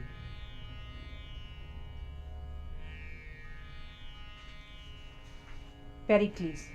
ਪੁਰਾਣੇ ਸਮੇਂ ਏਸ਼ੀਆ ਮਾਈਨਰ ਵਿੱਚ ਦੋ ਰਾਜੇ ਰਾਜ ਕਰਦੇ ਸਨ। ਇੱਕ ਦਾ ਨਾਂ ਸੀ ਪੈਰੀਕਲੀਸ ਤੇ ਉਹ ਟਾਇਰ ਨਾਮੀ ਦੇਸ਼ ਦਾ ਰਾਜਾ ਸੀ। ਦੂਜੇ ਦਾ ਨਾਂ ਸੀ ਐਂਟੋਨੀਅਕਸ, ਉਹ ਐਂਟੋਨੀਅਕਸ ਨਾਮੀ ਦੇਸ਼ ਦਾ ਰਾਜਾ ਸੀ। ਇਹ ਦੋਵੇਂ ਰਾਜੇ ਆਪਸ ਵਿੱਚ ਗਵਾਂਢੀ ਸਨ। ਪੈਰੀਕਲੀਸ ਬੜਾ ਨੇਕ ਪਰ ਕਮਜ਼ੋਰ ਰਾਜਾ ਸੀ। ਇਸ ਦੇ ਉਲਟ ਐਂਟੀਕਿਓਸ ਬੜਾ ਬਦਚਲਨ ਪਰ ਸ਼ਕਤੀਸ਼ਾਲੀ ਰਾਜਾ ਸੀ। ਕਿਸੇ ਕਾਰਨ ਦੋਹਾਂ ਰਾਜਿਆਂ ਦਾ ਆਪਸ ਵਿੱਚ ਵੈਰ ਹੋ ਗਿਆ। ਪੈਰੀਕਲੀਸ ਵਿਚਾਰੇ ਨੂੰ ਇਤਨਾ ਖਤਰਾ ਪੈ ਗਿਆ ਕਿ ਉਹ ਆਪਣੇ ਇੱਕ ਵਫਾਦਾਰ ਅਤੇ ਨਜ਼ਦੀਕੀ ਅਹਿਲਕਾਰ ਹੈਲੀਕੇਨਸ ਦੀ ਸਲਾਹ ਤੇ ਦੂਰ ਦੇਸ਼ਾਂ ਦੇ ਸੈਰ ਸਪਾਟੇ ਦੇ ਬਹਾਨੇ ਆਪਣੇ ਦੇਸ਼ ਨੂੰ ਕੁਝ ਸਮੇਂ ਲਈ ਛੱਡਣ ਲਈ ਤਿਆਰ ਹੋ ਗਿਆ। ਜਲਦੀ ਹੀ ਉਹ ਹੈਲੀਕੇਨਸ ਨੂੰ ਆਪਣਾ ਰਾਜ ਸੌਂਪ ਕੇ ਟੌਰਸਸ ਵੱਲ ਚਲਾ ਗਿਆ। ਉਹਦੀ ਗੈਰ ਹਾਜ਼ਰੀ ਵਿੱਚ ਜੋ ਘਟਨਾਵਾਂ ਹੋਈਆਂ ਉਹ ਦੱਸਦੀਆਂ ਹਨ ਕਿ ਪੈਰੀਕਲੀਸ ਦਾ ਇਹ ਕਦਮ ਬੜਾ ਸਿਆਣਪ ਭਰਿਆ ਸੀ। ਉਹਨੂੰ ਸਫ਼ਰ ਤੇ ਤੁਰਿਆਂ ਹਾਲੀ ਇੱਕ ਅੱਧਾ ਦਿਨ ਹੀ ਹੋਇਆ ਸੀ ਕਿ ਰਾਜਾ ਐਂਟੀਓਕਸ ਦਾ ਇੱਕ ਸਲਾਹਕਾਰ ਲਾਰਡ ਬੈਲੀਅਟ ਰਾਜੇ ਪੈਰੀਕਲੀਸ ਨੂੰ ਜਾਨੋਂ ਮਾਰਨ ਦੀ ਸਾਜ਼ਿਸ਼ ਘੜ ਕੇ ਟਾਇਰ ਵਿੱਚ ਪਹੁੰਚਿਆ। ਹੈਲੀਕੇਨਸ ਇੱਕਦਮ ਲਾਰਡ ਰੇਨੀਅਰ ਦਾ ਮੰਤਵ ਤਾਰ ਗਿਆ। ਉਸਨੇ ਉਸ ਵੇਲੇ ਕੁਝ ਆਦਮੀ ਟੌਰਸਸ ਵੱਲ ਘੱਲੇ ਤਾਂ ਜੋ ਉਹ ਰਾਜੇ ਪੈਰੀਕਲੀਸ ਨੂੰ ਐਂਟੀਓਕਸ ਵੱਲੋਂ ਉਹਦੇ ਮਾਰਨ ਦੀਆਂ ਸਾਜ਼ਿਸ਼ ਦੀ ਖਬਰ ਕਰਕੇ ਲੈਣ। ਟੌਰਸਸ ਦੇ ਲੋਕ ਬੜੇ ਗਰੀਬ ਤੇ ਕਮਜ਼ੋਰ ਸਨ। ਰਾਜੇ ਪੈਰੀਕਲੀਸ ਨੂੰ ਸ਼ੱਕ ਸੀ ਕਿ ਉਸ ਵੇਲੇ ਸਿਰ ਸ਼ਾਇਦ ਮਦਦ ਨਾ ਕਰ ਸਕਣ, ਇਸ ਲਈ ਉਹ ਜਹਾਜ਼ ਤੋਂ ਦੂਰ ਚੜ੍ਹ ਕੇ ਅਗਾਂਹ ਕਿਸੇ ਹੋਰ ਪਾਸੇ ਸਫ਼ਰ ਤੇ ਤੁਰ ਪਿਆ। ਪਰ ਬਦਕਿਸਮਤੀ ਨਾਲ ਰਾਹ ਵਿੱਚ ਇੱਕ ਬੜਾ ਖਤਰਨਾਕ ਤੂਫਾਨ ਆ ਗਿਆ ਜਿਸ ਵਿੱਚ ਜਹਾਜ਼ ਗਰਕ ਹੋ ਗਿਆ। ਜਹਾਜ਼ ਵਿੱਚ ਸਫ਼ਰ ਕਰ ਰਹੇ ਮੁਸਾਫਰਾਂ ਵਿੱਚੋਂ ਕੇਵਲ ਪੈਰੀਕਲੀਸ ਹੀ ਬਚਿਆ ਤੇ ਉਹ ਵੀ ਬੜੀ ਬੁਰੀ ਹਾਲਤ ਵਿੱਚ। ਅਧਮੋਏ ਤੇ ਫੱਟੜ ਹੋਏ ਰਾਜੇ ਨੇ ਲਹਿਰਾਂ ਨੂੰ ਪੈਰਾਪੋਲਿਸ ਦੇ ਚਟਾਨੀ ਕਿਨਾਰੇ ਤੇ ਜਾ ਸੁੱਟਿਆ ਜਿੱਥੇ ਸਿਮੋਨਾਇਡਸ ਨਾਂ ਦਾ ਇੱਕ ਨੇਕ ਰਾਜਾ ਰਾਜ ਕਰਦਾ ਸੀ। ਪੈਰਾਕਲੀਸ ਦੀ ਹਾਲਤ ਇਤਨੀ ਤਰਸਯੋਗ ਸੀ ਕਿ ਉਹ ਜੀਉਣ ਨਾਲੋਂ ਮਰ ਜਾਣਾ ਜ਼ਿਆਦਾ ਚੰਗਾ ਸਮਝਦਾ ਸੀ। ਉਹ ਇਸ ਹਾਲਤ ਵਿੱਚ ਪਿਆ ਸੀ ਕਿ ਕੁਝ ਮਾਛੀ ਉਸ ਪਾਸੇ ਆ ਨਿਕਲੇ। ਉਹਨਾਂ ਨੇ ਉਸਨੂੰ ਮੁਸੀਬਤ ਵਿੱਚ ਵੇਖ ਕੇ ਦਿਲਾਸਾ ਦਿੱਤਾ, ਪਹਿਨਣ ਲਈ ਲੀੜੇ ਕੱਪੜੇ ਦਿੱਤੇ ਤੇ ਉਹਨੂੰ ਮਹਿਮਾਨ ਬਣਾ ਕੇ ਆਪਣੇ ਘਰ ਲੈ ਆਏ ਤੇ ਉਹਦਾ ਬਹੁਤ ਨਿੱਘਾ ਸਵਾਗਤ ਕੀਤਾ। ਪੈਰੀਕਲੀਸ ਉਹਨਾਂ ਦੀ ਆਓ ਭਗਤ ਤੇ ਬੜਾ ਖੁਸ਼ ਹੋਇਆ। ਖਾ ਪੀ ਕੇ ਜਦ ਰਾਜਾ ਆਰਾਮ ਕਰਨ ਲੱਗਾ ਤਾਂ ਮਾਛੀਆਂ ਨੇ ਉਹਨੂੰ ਦੱਸਿਆ ਕਿ ਅਗਲੇ ਦਿਨ ਉੱਥੋਂ ਬਹੁਤ ਸਾਰੇ ਯੋਧੇ ਰਾਜ ਦਰਬਾਰ ਵੱਲ ਸ਼ਹਿਜ਼ਾਦੀ ਥਾਈਸਾ ਦੇ ਸਵੰਬਰ ਤੇ ਆਪੋ ਆਪਣੀ ਕਿਸਮਤ ਅਜਮਾਉਣ ਲਈ ਜਾ ਰਹੇ ਹਨ। ਰਾਜੇ ਨੇ ਕਿਹਾ, ਜੇ ਕਿਸਮਤ ਮੇਰਾ ਸਾਥ ਦੇਵੇ ਤਾਂ ਮੈਂ ਵੀ ਉੱਥੇ ਜਾਣ ਨੂੰ ਤਿਆਰ ਹਾਂ। ਇਤਨੇ ਨੂੰ ਲਾਗੇ ਦੇ ਕੁਝ ਹੋਰ ਮਾਛੀ ਉੱਥੇ ਆ ਪਹੁੰਚੇ। ਉਹਨਾਂ ਦੱਸਿਆ ਉਹਨਾਂ ਨੇ ਮੱਛੀਆਂ ਫੜਨ ਲਈ ਜਦ ਉਸ ਦਿਨ ਸਮੁੰਦਰ ਵਿੱਚ ਜਾਲ ਸੁੱਟਿਆ ਤਾਂ ਉਸ ਵਿੱਚ ਮੱਛੀਆਂ ਦੀ ਥਾਂ ਇੱਕ ਜੰਗਾਲੀ ਹੋਈ ਪੁਰਾਣੀ ਸੰਜੋਗ ਉਹਨਾਂ ਦੇ ਹੱਥ ਆ ਲੱਗੀ ਹੈ। ਉਹ ਸੰਜੋਗ ਨੂੰ ਵੇਖ ਕੇ ਪੈਰੀਕਲੀਸ ਨੇ ਕਿਸਮਤ ਦਾ ਧੰਨਵਾਦ ਕੀਤਾ ਕਿਉਂਕਿ ਇਹ ਉਹੀ ਸੰਜੋਗ ਸੀ ਜਿਹੜੀ ਕਿਸੇ ਸਮੇਂ ਉਸਦੇ ਪਿਤਾ ਨੇ ਉਹਨੂੰ ਇਨਾਮ ਵਜੋਂ ਦਿੱਤੀ ਸੀ। ਪੈਰੀਕਲੀਸ ਨੇ ਇਹ ਸੰਜੋਗ ਮਾਛੀ ਤੋਂ ਮੰਗਦਿਆਂ ਕਿਹਾ, ਇਹ ਸੰਜੋਗ ਪਹਿਨ ਕੇ ਮੈਂ ਵੀ ਰਾਜ ਦਰਬਾਰ ਵਿੱਚ ਜਾਂਦਾ ਹਾਂ। ਜੇ ਮੇਰੀ ਕਿਸਮਤ ਨੇ ਸਾਥ ਦਿੱਤਾ ਮੈਂ ਤੈਨੂੰ ਇਸ ਬਦਲੇ ਵਿੱਚ ਦਿਲ ਖੋਲ੍ਹ ਕੇ ਇਨਾਮ ਦੇਵਾਂਗਾ। ਮਾਛੀ ਮੰਨ ਗਿਆ ਤੇ ਪੈਰੀਕਲੀਸ ਸੰਜੋਗ ਪਹਿਨ ਕੇ ਅਤੇ ਹੋਰ ਜ਼ਰੂਰੀ ਤਿਆਰੀ ਕਰਕੇ ਰਾਜ ਦਰਬਾਰ ਵੱਲ ਤੁਰ ਪਿਆ। ਉਸਦੀ ਢਾਲ ਤੇ ਇੱਕ ਸੁੱਕੀ ਹੋਈ ਟਾਹਣ ਉੱਕਰੀ ਹੋਈ ਸੀ ਜੋ ਉੱਪਰਲੇ ਸਿਰੇ ਵੱਲੋਂ ਹਰੀ ਭਰੀ ਸੀ ਅਤੇ ਉਸ ਤੇ ਇਹ ਆਦੇਸ਼ ਲਿਖਿਆ ਹੋਇਆ ਸੀ, ਇਸੇ ਆਸ ਵਿੱਚ ਮੈਂ ਜਿਉਂਦਾ ਹਾਂ। ਸਿਮੋਨਾਇਡਸ ਨੇ ਇਹ ਪੜ੍ਹ ਕੇ ਆਪਣੀ ਲੜਕੀ ਨੂੰ ਕਿਹਾ, ਇਹ ਕੈਸਾ ਸੁੰਦਰ ਆਦੇਸ਼ ਹੈ। ਨਿਰਾਸ਼ਤਾ ਦੀ ਹਾਲਤ ਵਿੱਚ ਵੀ ਉਸ ਨੂੰ ਆਸ ਹੈ ਕਿ ਇਹ ਕਿਸਮਤ ਫਿਰ ਜਾਗ ਉੱਠੇਗੀ। ਸਵੰਬਰ ਵਿੱਚ ਜਿੰਨੀਆਂ ਵੀ ਖੇਡਾਂ ਹੋਈਆਂ ਪੈਰੀਕਲੀਸ ਹਰ ਇੱਕ ਵਿੱਚ ਜਿੱਤ ਗਿਆ ਤੇ ਜਿੱਤ ਦਾ ਸਿਹਰਾ ਸ਼ਹਿਜ਼ਾਦੀ ਨੇ ਆਪਣੇ ਹੱਥਾਂ ਨਾਲ ਪੈਰੀਕਲੀਸ ਨੂੰ ਪਹਿਨਾਇਆ। ਫਿਰ ਉਹਨੇ ਉਸ ਤੋਂ ਉਹਦਾ ਨਾਂ ਤੇ ਪਤਾ ਠਿਕਾਣਾ ਪੁੱਛਿਆ। ਪੈਰੀਕਲੀਸ ਨੇ ਉੱਤਰ ਦਿੱਤਾ ਕਿ ਉਹ ਟਾਇਰ ਦਾ ਇੱਕ ਯੋਧਾ ਹੈ ਤੇ ਉਹਦਾ ਨਾਂ ਪੈਰੀਕਲੀਸ ਹੈ। ਉਹਨੇ ਜਾਣ ਕੇ ਇਹ ਗੱਲ ਲੁਕਾ ਰੱਖੀ ਕਿ ਉਹ ਟਾਇਰ ਦਾ ਰਾਜਾ ਹੈ ਕਿਉਂਕਿ ਉਹਨੂੰ ਡਰ ਸੀ ਜੇ ਕਿਤੇ ਉਹਦੇ ਉੱਥੇ ਹੋਣ ਦੀ ਖਬਰ ਐਂਟੀਓਕਸ ਤੱਕ ਪਹੁੰਚ ਗਈ ਤਾਂ ਉਹਨੂੰ ਜਾਣ ਤੋਂ ਵੀ ਹੱਥ ਧੋਣੇ ਪੈਣਗੇ। ਸ਼ਹਿਜ਼ਾਦੀ ਥਾਈਸਾ ਨੂੰ ਉਹਦੀ ਰੂਪਦਾਰ ਵਾਲੀ ਨੁਹਾਰ, ਬਹਾਦਰੀ ਤੇ ਨੇਕਦਿਲੀ ਕਰਕੇ ਉਸ ਨਾਲ ਪਿਆਰ ਪੈ ਗਿਆ ਤੇ ਉਹਨੇ ਆਪਣੇ ਪਿਤਾ ਨੂੰ ਕਹਿ ਦਿੱਤਾ ਕਿ ਜੇ ਉਹਦਾ ਵਿਆਹ ਪੈਰੀਕਲੀਸ ਨਾਲ ਨਾ ਹੋਇਆ ਤਾਂ ਉਹਦੇ ਲਈ ਜਿਉਣਾ ਔਖਾ ਹੋ ਜਾਵੇਗਾ। ਸਿਮੋਨਾਇਡਸ ਪੈਰੀਕਲੀਸ ਤੇ ਬੜਾ ਖੁਸ਼ ਸੀ। ਉਹਨੇ ਸ਼ਹਿਜ਼ਾਦੀ ਨੂੰ ਉਸ ਨਾਲ ਵਿਆਹ ਬਾਰੇ ਖੁੱਲ੍ਹੀ ਛੁੱਟੀ ਦੇ ਦਿੱਤੀ। ਸੱਚਮੁੱਚ ਕਿਸਮਤ ਨੇ ਪੈਰੀਕਲੀਸ ਦਾ ਸਾਥ ਦਿੱਤਾ ਤੇ ਉਹਦਾ ਸ਼ਹਿਜ਼ਾਦੀ ਨਾਲ ਵਿਆਹ ਹੋ ਗਿਆ। ਉੱਧਰ ਸਮਾਂ ਪਾ ਕੇ ਐਂਟੀਓਕਸ ਮਰ ਗਿਆ। ਟਾਇਰ ਦੇ ਲੋਕਾਂ ਨੇ ਪੈਰੀਕਲੀਸ ਬਾਰੇ ਬਹੁਤ ਚਿਰ ਕੋਈ ਖਬਰ ਨਾ ਆਉਣ ਕਰਕੇ ਹੈਲਾਕੇਨਸ ਨੂੰ ਹੀ ਗੱਦੀ ਸੰਭਾਲ ਲੈਣ ਲਈ ਬੇਨਤੀ ਕੀਤੀ, ਪਰ ਹੈਲਾਕੇਨਸ ਨੇ ਆਪਣੇ ਮਾਲਕ ਦੀ ਵਫਾਦਾਰੀ ਦਾ ਸਬੂਤ ਦਿੰਦਿਆਂ ਨਾ ਕਰ ਦਿੱਤੀ। ਬਹੁਤ ਜ਼ੋਰ ਪਾਉਣ ਤੇ ਅੰਤ ਨੂੰ ਉਹਨਾਂ ਨੇ ਲੋਕਾਂ ਪਾਸੋਂ 1 ਸਾਲ ਦੀ ਮੋਹਲਤ ਮੰਗੀ ਤੇ ਕਿਹਾ ਕਿ ਜੇ 1 ਸਾਲ ਦੇ ਅੰਤ ਤੱਕ ਰਾਜੇ ਬਾਰੇ ਕੋਈ ਇਤਲਾਹ ਨਾ ਮਿਲੀ ਤਾਂ ਮਜਬੂਰਨ ਉਹ ਉਹਨਾਂ ਦੀ ਬੇਨਤੀ ਸਵੀਕਾਰ ਕਰ ਲਵੇਗਾ। ਨਾਲ ਹੀ ਹੈਲੀਕੇਨਸ ਨੇ ਪੈਰੀਕਲੀਸ ਨੂੰ ਲੱਭਣ ਲਈ ਦੂਰ ਦੂਰ ਆਪਣੇ ਰਾਜਦੂਤ ਭੇਜ ਦਿੱਤੇ। ਇਹਨਾਂ ਵਿੱਚੋਂ ਕਈ ਪੈਂਟਾਪੋਲਿਸ ਵਿੱਚ ਵੀ ਜਾ ਪਹੁੰਚੇ ਅਤੇ ਆਪਣੇ ਰਾਜੇ ਨੂੰ ਉੱਥੇ ਵੇਖ ਕੇ ਉਹਨੂੰ ਬੇਨਤੀ ਕੀਤੀ ਕਿ ਹੁਣ ਰਾਜੇ ਨੂੰ ਆਪਣੇ ਦੇਸ਼ ਮੁੜ ਆਉਣਾ ਚਾਹੀਦਾ ਹੈ ਕਿਉਂਕਿ ਐਂਟੀਓਕਸ ਦੀ ਮੌਤ ਕਾਰਨ ਉਹਨੂੰ ਕੋਈ ਖਤਰਾ ਨਹੀਂ ਰਿਹਾ। ਇਸ ਤੇ ਪੈਰੀਕਲੀਸ ਨੇ ਆਪਣੇ ਸਹੁਰੇ ਤੇ ਆਪਣੀ ਪਤਨੀ ਨੂੰ ਆਪਣੀ ਅਸਲੀਅਤ ਦੱਸ ਦਿੱਤੀ। ਸਾਰੇ ਲੋਕ ਇਹ ਜਾਣ ਕੇ ਬਹੁਤ ਖੁਸ਼ ਹੋਏ ਕਿ ਸ਼ਹਿਜ਼ਾਦੀ ਥਾਈਸਾ ਦਾ ਪਤੀ ਕੋਈ ਐਰਗ ਵਗੈਰਾ ਬੰਦਾ ਨਹੀਂ ਬਲਕਿ ਆਪਣੇ ਦੇਸ਼ ਦਾ ਰਾਜਾ ਹੈ। ਉਹਨਾਂ ਨੇ ਪੈਰੀਕਲੀਸ ਤੇ ਸ਼ਹਿਜ਼ਾਦੀ ਥਾਇਸਾ ਨੂੰ ਬੜੀ ਧੂਮਧਾਮ ਨਾਲ ਆਪਣੇ ਦੇਸ਼ ਵੱਲ ਵਿਦਾ ਕੀਤਾ, ਪਰ ਸਮੁੰਦਰ ਦੇ ਦੇਵਤੇ ਨੇ ਇੱਕ ਵਾਰ ਫਿਰ ਪੈਰੀਕਲੀਸ ਤੇ ਆਪਣਾ ਗੁੱਸਾ ਕੱਢਿਆ। ਸਫ਼ਰ ਕਰਦਿਆਂ ਇੱਕ ਦਿਨ ਪਹਿਲਾਂ ਵਾਂਗ ਹੀ ਇੱਕ ਜ਼ਬਰਦਸਤ ਤੂਫਾਨ ਆਇਆ। ਤੂਫਾਨ ਹਾਲੀ ਜ਼ੋਰਾਂ 'ਤੇ ਸੀ ਕਿ ਇੱਕ ਨੌਕਰ ਨੇ ਪੈਰੀਕਲੀਸ ਨੂੰ ਆ ਕੇ ਖਬਰ ਦਿੱਤੀ ਕਿ ਸ਼ਹਿਜ਼ਾਦੀ ਨੇ ਇੱਕ ਲੜਕੀ ਨੂੰ ਜਨਮ ਦਿੱਤਾ ਹੈ। ਇਹ ਖਬਰ ਸੁਣ ਕੇ ਉਹਨੂੰ ਬੜੀ ਖੁਸ਼ੀ ਹੋਣੀ ਸੀ, ਪਰ ਨਾਲ ਹੀ ਉਹਨੇ ਇਹ ਹਿਰਦਾ ਵੇਦਨਾਕ ਖਬਰ ਵੀ ਸੁਣਾ ਦਿੱਤੀ ਕਿ ਉਹਦੀ ਪਿਆਰੀ ਪਤਨੀ ਥਾਇਸਾ ਗੁਜ਼ਰ ਗਈ ਹੈ। ਪੈਰੀਕਲੀਸ ਦੁਖੀ ਦਿਲ ਨਾਲ ਦੇਵਤਿਆਂ ਕੋਲੋਂ ਆਪਣੀ ਨਵੀਂ ਜਨਮੀ ਲੜਕੀ ਲਈ ਅਸੀਸਾਂ ਮੰਗ ਹੀ ਰਿਹਾ ਸੀ ਕਿ ਨੌਕਰਾਂ ਨੇ ਆ ਕੇ ਬੇਨਤੀ ਕੀਤੀ, ਹਜੂਰ, ਸਾਨੂੰ ਰਾਣੀ ਦੀ ਲੋਥ ਨੂੰ ਹੁਣੇ ਹੀ ਸਮੁੰਦਰ ਵਿੱਚ ਸੁੱਟਣਾ ਪੈਣਾ ਹੈ, ਕਿਉਂਕਿ ਜਦ ਤੱਕ ਜਹਾਜ਼ ਵਿੱਚ ਲਾਸ਼ ਪਈ ਹੋਵੇ ਤੂਫਾਨ ਨੇ ਨਹੀਂ ਰੁਕਣਾ। ਭਾਵੇਂ ਪੈਰੀਕਲੀਸ ਨੂੰ ਜਹਾਜ਼ੀਆਂ ਨੇ ਸਵੈਮ ਤੇ ਬੜਾ ਗੁੱਸਾ ਚੜਿਆ, ਫਿਰ ਵੀ ਉਹਨੂੰ ਮਜਬੂਰਨ ਉਹਨਾਂ ਦੀ ਬੇਨਤੀ ਮੰਨਣੀ ਪਈ। ਸੋ ਥਾਇਸਾ ਦੀ ਲਾਸ਼ ਤੇ ਅਤਰ ਆਦਿ ਛਿੜਕ ਕੇ ਉਹਨੇ ਹੀਰੇ ਜਵਾਹਰਾਤਾਂ ਨਾਲ ਲੱਦ ਕੇ ਇੱਕ ਬਕਸ ਵਿੱਚ ਬੰਦ ਕੀਤਾ ਤੇ ਨਾਲ ਹੀ ਰਾਜੇ ਨੇ ਵਿੱਚ ਇੱਕ ਚਿੱਠੀ ਰੱਖ ਦਿੱਤੀ, ਜਿਸ ਵਿੱਚ ਲਿਖਿਆ ਸੀ, ਜੇ ਕਿਸਮਤ ਨਾਲ ਇਹ ਬਕਸ ਕਿਸੇ ਦੇ ਹੱਥ ਜਾ ਲੱਗੇ ਤਾਂ ਮੈਂ ਉਹਨੂੰ ਇਹ ਬੇਨਤੀ ਕਰਾਂਗਾ ਕਿ ਉਹ ਉਸ ਵਿੱਚ ਪਈ ਰਾਜਾ ਪੈਰੀਕਲੀਸ ਦੀ ਪਿਆਰੀ ਪਤਨੀ ਦੀ ਲਾਸ਼ ਨੂੰ ਪੂਰੀ ਸ਼ਾਨ ਨਾਲ ਦੱਬ ਦੇਵੇ। ਇਸ ਸੇਵਾ ਦੇ ਬਦਲੇ ਉਹਨੇ ਨਾ ਕੇਵਲ ਇਸ ਬਕਸੇ ਵਿੱਚ ਪਏ ਹੋਏ ਹੀਰੇ ਜਵਾਹਰਾਤਾਂ ਦਾ ਬਲਕਿ ਦੇਵਤਿਆਂ ਦੀ ਖੁਸ਼ੀ ਦਾ ਵੀ ਹੱਕਦਾਰ ਹੈ। ਇਸ ਪਿੱਛੋਂ ਬਕਸ ਨੂੰ ਲਹਿਰਾਂ ਦੇ ਹਵਾਲੇ ਕਰ ਦਿੱਤਾ ਗਿਆ। ਇਹ ਤਰਦਾ ਤਰਦਾ ਇੱਕ ਦਿਨ ਯੂਫਿਸਸ ਦੀ ਬੰਦਰਗਾਹ ਤੇ ਸੈਰੀਮਨ ਨਾਂ ਦੇ ਇੱਕ ਸਰਦਾਰ ਦੇ ਨੌਕਰਾਂ ਦੇ ਹੱਥ ਜਾ ਲੱਗਾ। ਜਦ ਬਕਸ ਨੂੰ ਖੋਲ੍ਹਿਆ ਗਿਆ ਤਾਂ ਉਹ ਕੀ ਵੇਖਦੇ ਹਨ ਕਿ ਉਸ ਵਿੱਚ ਇੱਕ ਸੁੰਦਰ ਇਸਤਰੀ ਪਈ ਹੈ। ਸੈਰੀਮਨ ਨੂੰ ਸ਼ੱਕ ਹੋ ਗਿਆ ਕਿ ਜੇ ਉਹ ਮਰੀ ਹੁੰਦੀ ਤਾਂ ਇਤਨੇ ਚਿਰ ਪਿੱਛੋਂ ਉਹਦੀ ਸ਼ਕਲ ਵਿੱਚ ਜ਼ਰੂਰ ਕੁਝ ਨਾ ਕੁਝ ਫਰਕ ਪੈ ਜਾਂਦਾ। ਉਹਨੇ ਡਾਕਟਰਾਂ ਨੂੰ ਸੱਦ ਕੇ ਉਹਨੂੰ ਮੁੜ ਹੋਸ਼ ਵਿੱਚ ਲਿਆਉਣ ਦੀ ਕੋਸ਼ਿਸ਼ ਕੀਤੀ। ਸੱਚਮੁੱਚ ਕੁਝ ਚਿਰ ਪਿੱਛੋਂ ਉਹਨੂੰ ਹੋਸ਼ ਆ ਗਈ। ਅਸਲ ਵਿੱਚ ਮਲਾਹਾਂ ਨੂੰ ਟਪਲਾ ਲੱਗਾ ਸੀ। ਲੜਕੀ ਨੂੰ ਜਨਮ ਦੇਣ ਸਮੇਂ ਕਮਜ਼ੋਰੀ ਕਾਰਨ ਉਹ ਬੇਹੋਸ਼ ਹੋ ਗਈ ਸੀ। ਮਲਾਹਾਂ ਨੇ ਉਹਨੂੰ ਮਰੀ ਹੋਈ ਸਮਝ ਕੇ ਤੂਫਾਨ ਤੋਂ ਬਚਣ ਲਈ ਉਹਨੂੰ ਦਵਾ-ਦਵ ਸਮੁੰਦਰ ਵਿੱਚ ਸੁੱਟਣ ਦੀ ਕੀਤੀ ਸੀ। ਥਾਇਸਾ ਨੇ ਸਮਝਿਆ ਕਿ ਹੁਣ ਉਹਦਾ ਜਿਉਂਦੇ ਜੀ ਆਪਣੇ ਪਿਆਰੇ ਪਤੀ ਪੈਰੀਕਲੀਸ ਨੂੰ ਮਿਲਣਾ ਅਸੰਭਵ ਹੈ, ਇਸ ਲਈ ਉਹ ਦੁਨੀਆ ਨੂੰ ਤਿਆਗ ਕੇ ਦੇਵੀ ਡਿਆਨਾ ਦੇ ਮੰਦਰ ਵਿੱਚ ਦੀਪ ਪੁਜਾਰਨ ਬਣ ਜਾਵੇ। ਇੱਧਰ ਜਦ ਇਹ ਗੱਲ ਹੋ ਰਹੀ ਸੀ ਤਾਂ ਪੈਰੀਕਲੀਸ ਆਪਣੀ ਲੜਕੀ ਨੂੰ ਨਾਲ ਲੈ ਕੇ ਟੌਰਸਸ ਜਾ ਪਹੁੰਚਿਆ। ਉਹਨੇ ਉਸ ਦਾ ਨਾਮ ਮੈਰੀਨਾ ਰੱਖਿਆ ਕਿਉਂਕਿ ਉਹਨੇ ਸਮੁੰਦਰ ਵਿੱਚ ਜਨਮ ਲਿਆ ਸੀ। ਮੈਰੀਨ ਅੰਗਰੇਜ਼ੀ ਵਿੱਚ ਸਮੁੰਦਰ ਨੂੰ ਕਹਿੰਦੇ ਹਨ। ਉਹ ਮੈਰੀਨਾ ਨੂੰ ਉੱਥੋਂ ਦੇ ਹਾਕਮ ਪਾਸ, ਜੋ ਉਹਦਾ ਪੁਰਾਣਾ ਮਿੱਤਰ ਸੀ, ਛੱਡ ਕੇ ਆਪਣੇ ਦੇਸ਼ ਚਲਾ ਗਿਆ। ਉੱਥੇ ਲੋਕਾਂ ਨੇ ਉਹਦਾ ਬੜਾ ਨਿੱਘਾ ਸਵਾਗਤ ਕੀਤਾ। ਟਾਰਸਸ ਦੇ ਹੁਕਮ ਦੀ ਵਹੁਟੀ ਡਾਇਓਨੀਜ਼ਾ ਸਾੜੇ ਨਾਲ ਭਰੀ ਤੇ ਕੁਪੱਤੀ ਇਸਤਰੀ ਸੀ। ਜਦ ਉਹਨੇ ਵੇਖਿਆ ਕਿ ਮੈਰੀਨਾ ਉਹਦੀ ਆਪਣੀ ਲੜਕੀ ਨਾਲੋਂ ਕਿਤੇ ਵੱਧ ਚੜ੍ਹ ਕੇ ਸੁੰਦਰ ਤੇ ਸਮਝਦਾਰ ਨਿਕਲੀ ਹੈ ਤਾਂ ਉਹਨੇ ਈਰਖਾ ਵਿੱਚ ਆ ਕੇ ਉਹਨੂੰ ਜਾਨੋਂ ਮਰਵਾਉਣ ਦਾ ਫੈਸਲਾ ਕਰ ਲਿਆ। ਸੋ ਜਦ ਮੈਰੀਨਾ 14 ਸਾਲ ਦੀ ਹੋਈ ਤਾਂ ਡਾਇਓਨੀਜ਼ਾ ਨੇ ਆਪਣੇ ਇੱਕ ਨੌਕਰ ਨੂੰ ਹੁਕਮ ਦਿੱਤਾ ਕਿ ਉਹ ਮੈਰੀਨਾ ਨੂੰ ਦੂਰ ਕਿਧਰ ਜੰਗਲ ਵਿੱਚ ਲਿਆ ਕੇ ਜਾਨੋਂ ਮਾਰ ਦੇਵੇ। ਉਸ ਨਿਰਦਈ ਨੌਕਰ ਨੇ ਸੱਚਮੁੱਚ ਮੈਰੀਨਾ ਨੂੰ ਜਾਨੋਂ ਮਾਰ ਦੇਣਾ ਸੀ, ਪਰ ਰੱਬ ਸਬੱਬੀ ਉੱਥੇ ਕੁਝ ਸਮੁੰਦਰੀ ਲੁਟੇਰੇ ਆ ਨਿਕਲੇ ਜੋ ਮੈਰੀਨਾ ਨੂੰ ਉਸ ਕੋਲੋਂ ਖੋਹ ਕੇ ਲੈ ਗਏ ਤੇ ਮਿਟਾਲੀਨੀ ਦੇ ਸਥਾਨ ਤੇ ਜਾ ਕੇ ਉਹਨੂੰ ਬੜੇ ਮੂਲ ਤੋਂ ਇੱਕ ਅਮੀਰ ਸਰਦਾਰ ਪਾਸ ਵੇਚ ਦਿੱਤਾ। ਪਰ ਮੈਰੀਨਾ ਇਤਨੀ ਸੁੰਦਰ ਤੇ ਨੇਕ ਸੁਭਾਅ ਦੀ ਸੀ ਕਿ ਉੱਥੋਂ ਦਾ ਹਾਕਮ ਲਿਸੀਮੇਕਸ ਉਸ ਤੇ ਮੋਹਿਤ ਹੋ ਗਿਆ। ਉਹ ਮੈਰੀਨਾ ਨਾਲ ਜ਼ਰੂਰ ਵਿਆਹ ਕਰਵਾ ਲੈਂਦਾ ਜੇ ਉਹਨੂੰ ਇਹ ਪਤਾ ਹੁੰਦਾ ਕਿ ਉਹ ਇੱਕ ਮਾਮੂਲੀ ਲੜਕੀ ਨਹੀਂ ਬਲਕਿ ਸ਼ਾਹੀ ਖਾਨਦਾਨ ਵਿੱਚੋਂ ਹੈ। ਉਧਰ ਡਾਇਓਨੀਜ਼ਾ ਦੇ ਨੌਕਰ ਨੇ ਆਪਣੀ ਮਾਲਕਣ ਨੂੰ ਡਰਦੇ ਮਾਰੇ ਝੂਠ-ਮੂਠ ਜਾ ਦੱਸਿਆ। ਉਹਨੇ ਉਹਦੇ ਹੁਕਮ ਅਨੁਸਾਰ ਮੈਰੀਨਾ ਨੂੰ ਜਾਨੋਂ ਮਾਰ ਦਿੱਤਾ ਹੈ। ਇਸ ਲਈ ਉਹਨੇ ਮੈਰੀਨਾ ਦੀ ਇੱਕ ਯਾਦਗਾਰ ਬਣਵਾ ਦਿੱਤੀ। ਜਦ ਰਾਜਾ ਪੈਰੀਕਲੀਸ ਕਈ ਸਾਲਾਂ ਪਿੱਛੋਂ ਆਪਣੀ ਪਿਆਰੀ ਲੜਕੀ ਨੂੰ ਲੈਣ ਆਇਆ ਤਾਂ ਉਹ ਉਹਨੂੰ ਮੈਰੀਨਾ ਦੀ ਕਬਰ ਤੇ ਲੈ ਗਈ। ਬਾਦਸ਼ਾਹ ਨੂੰ ਆਪਣੀ ਲੜਕੀ ਦੀ ਮੌਤ ਤੇ ਇਤਨਾ ਧੱਕਾ ਲੱਗਾ ਕਿ ਬਿਆਨ ਨਹੀਂ ਕੀਤਾ ਜਾ ਸਕਦਾ। ਉਹ ਦੁਖੀ ਹੋ ਕੇ ਆਪਣੇ ਦੇਸ਼ ਵੱਲ ਵਾਪਸ ਮੁੜ ਗਿਆ। ਉਹਨੇ ਪਰਨ ਲਿਆ ਕਿ ਉਹ ਉਸ ਦਿਨ ਤੋਂ ਸ਼ਾਹੀ ਠਾਠ-ਬਾਠ ਛੱਡ ਫਕੀਰਾਂ ਵਰਗੇ ਕੱਪੜੇ ਪਹਿਨੇਗਾ ਤੇ ਮੂੰਹ ਧੋਏਗਾ ਤੇ ਨਾ ਹੀ ਹਜਾਮਤ ਕਰਵਾਏਗਾ। ਜਹਾਜ਼ ਦੀ ਉੱਪਰਲੀ ਛੱਤ ਤੇ ਉਹਨੇ ਇੱਕ ਤੰਬੂ ਲਵਾ ਲਿਆ ਤੇ ਲਗਾਤਾਰ 3 ਮਹੀਨੇ ਇਕੱਲਾ ਉਸ ਤੇ ਬਿਨਾਂ ਕਿਸੇ ਨਾਲ ਬੋਲੇ ਚਾਲੇ ਇਕਾਂਤਵਾਸ ਵਿੱਚ ਬੈਠਾ ਰਿਹਾ। ਆਖਰ ਉਹਦਾ ਜਹਾਜ਼ ਮਿਟਾਲੀਨੀ ਦੀ ਬੰਦਰਗਾਹ ਤੇ ਆ ਠਹਿਰਿਆ ਤੇ ਉੱਥੋਂ ਦਾ ਹਾਕਮ ਲਿਸੀਮੇਕਸ ਜਹਾਜ਼ ਤੇ ਇਹ ਪੁੱਛਗਿੱਛ ਕਰਨ ਲਈ ਆਇਆ ਕਿ ਇਹ ਜਹਾਜ਼ ਕਿੱਧਰੋਂ ਆਇਆ ਹੈ ਤੇ ਕਿੱਧਰ ਨੂੰ ਜਾ ਰਿਹਾ ਹੈ। ਜਦ ਉਹਨੇ ਜਹਾਜ਼ ਦੇ ਮੁਸਾਫਰਾਂ ਤੋਂ ਪੈਰੀਕਲੀਸ ਦੀ ਦੁੱਖ ਭਰੀ ਕਹਾਣੀ ਸੁਣੀ ਤਾਂ ਉਹਨੂੰ ਮੈਰੀਨਾ ਬਾਰੇ ਯਾਦ ਆ ਗਿਆ। ਉਹ ਮੈਰੀਨਾ ਨੂੰ ਜਹਾਜ਼ ਤੇ ਸੱਦ ਲਿਆਇਆ ਤੇ ਕਹਿਣ ਲੱਗਾ ਕਿ ਉਹ ਪੈਰੀਕਲੀਸ ਨੂੰ ਗੱਲਬਾਤ ਕਰਨ ਲਈ ਪ੍ਰੇਰੇ। ਮੈਰੀਨਾ ਨੇ ਬੜੀ ਖੁਸ਼ੀ ਨਾਲ ਇਹ ਗੱਲ ਮੰਨ ਲਈ ਤੇ ਬਾਕੀ ਸਭਨਾਂ ਨੂੰ ਉੱਥੋਂ ਪਰੇ ਭੇਜ ਕੇ ਆਪਣੇ ਦੁਖੀ ਪਿਤਾ ਦੇ ਮਨ ਨੂੰ ਪਰਚਾਉਣ ਲਈ ਬੜਾ ਮਨੋਹਰ ਤੇ ਮਿੱਠਾ ਗੀਤ ਗਾਇਆ। ਗੀਤ ਖਤਮ ਹੋਣ ਤੇ ਪੈਰੀਕਲੀਸ ਨੂੰ ਕਹਿਣ ਲੱਗੀ, ਮੇਰਾ ਦੁੱਖ ਤੁਹਾਡੇ ਦੁੱਖ ਨਾਲੋਂ ਘੱਟ ਨਹੀਂ। ਮੈਂ ਭਾਵੇਂ ਗੁਲਾਮੀ ਦੇ ਦਿਨ ਕੱਟ ਰਹੀ ਹਾਂ, ਪਰ ਮੈਂ ਸ਼ਾਹੀ ਖਾਨਦਾਨ ਚੋਂ ਹਾਂ। ਉਹਨੇ ਆਪਣੀ ਦੁੱਖ ਭਰੀ ਕਹਾਣੀ ਇਸ ਲਹਿਜੇ ਵਿੱਚ ਸੁਣਾਈ ਕਿ ਉਸ ਦੇ ਰਾਜੇ ਦੇ ਦਿਲ ਤੇ ਡੂੰਘਾ ਅਸਰ ਪਿਆ ਤੇ ਜਦ ਉਹਨੇ ਮੈਰੀਨਾ ਵੱਲ ਗੌਰ ਨਾਲ ਤੱਕਿਆ ਤਾਂ ਉਹਨੇ ਮਹਿਸੂਸ ਕੀਤਾ ਕਿ ਉਹਦਾ ਮੁਹਾਂਦਰਾ ਉਹਦੀ ਸਵਰਗਵਾਸੀ ਪਤਨੀ ਨਾਲ ਬੜਾ ਮਿਲਦਾ ਜੁਲਦਾ ਹੈ। ਇਸ ਲਈ ਉਹਨੇ ਮਨ ਵਿੱਚ ਮੈਰੀਨਾ ਦੀ ਜੀਵਨ ਕਹਾਣੀ ਸੁਣਨ ਦੀ ਤੀਬਰ ਇੱਛਾ ਪੈਦਾ ਹੋ ਗਈ।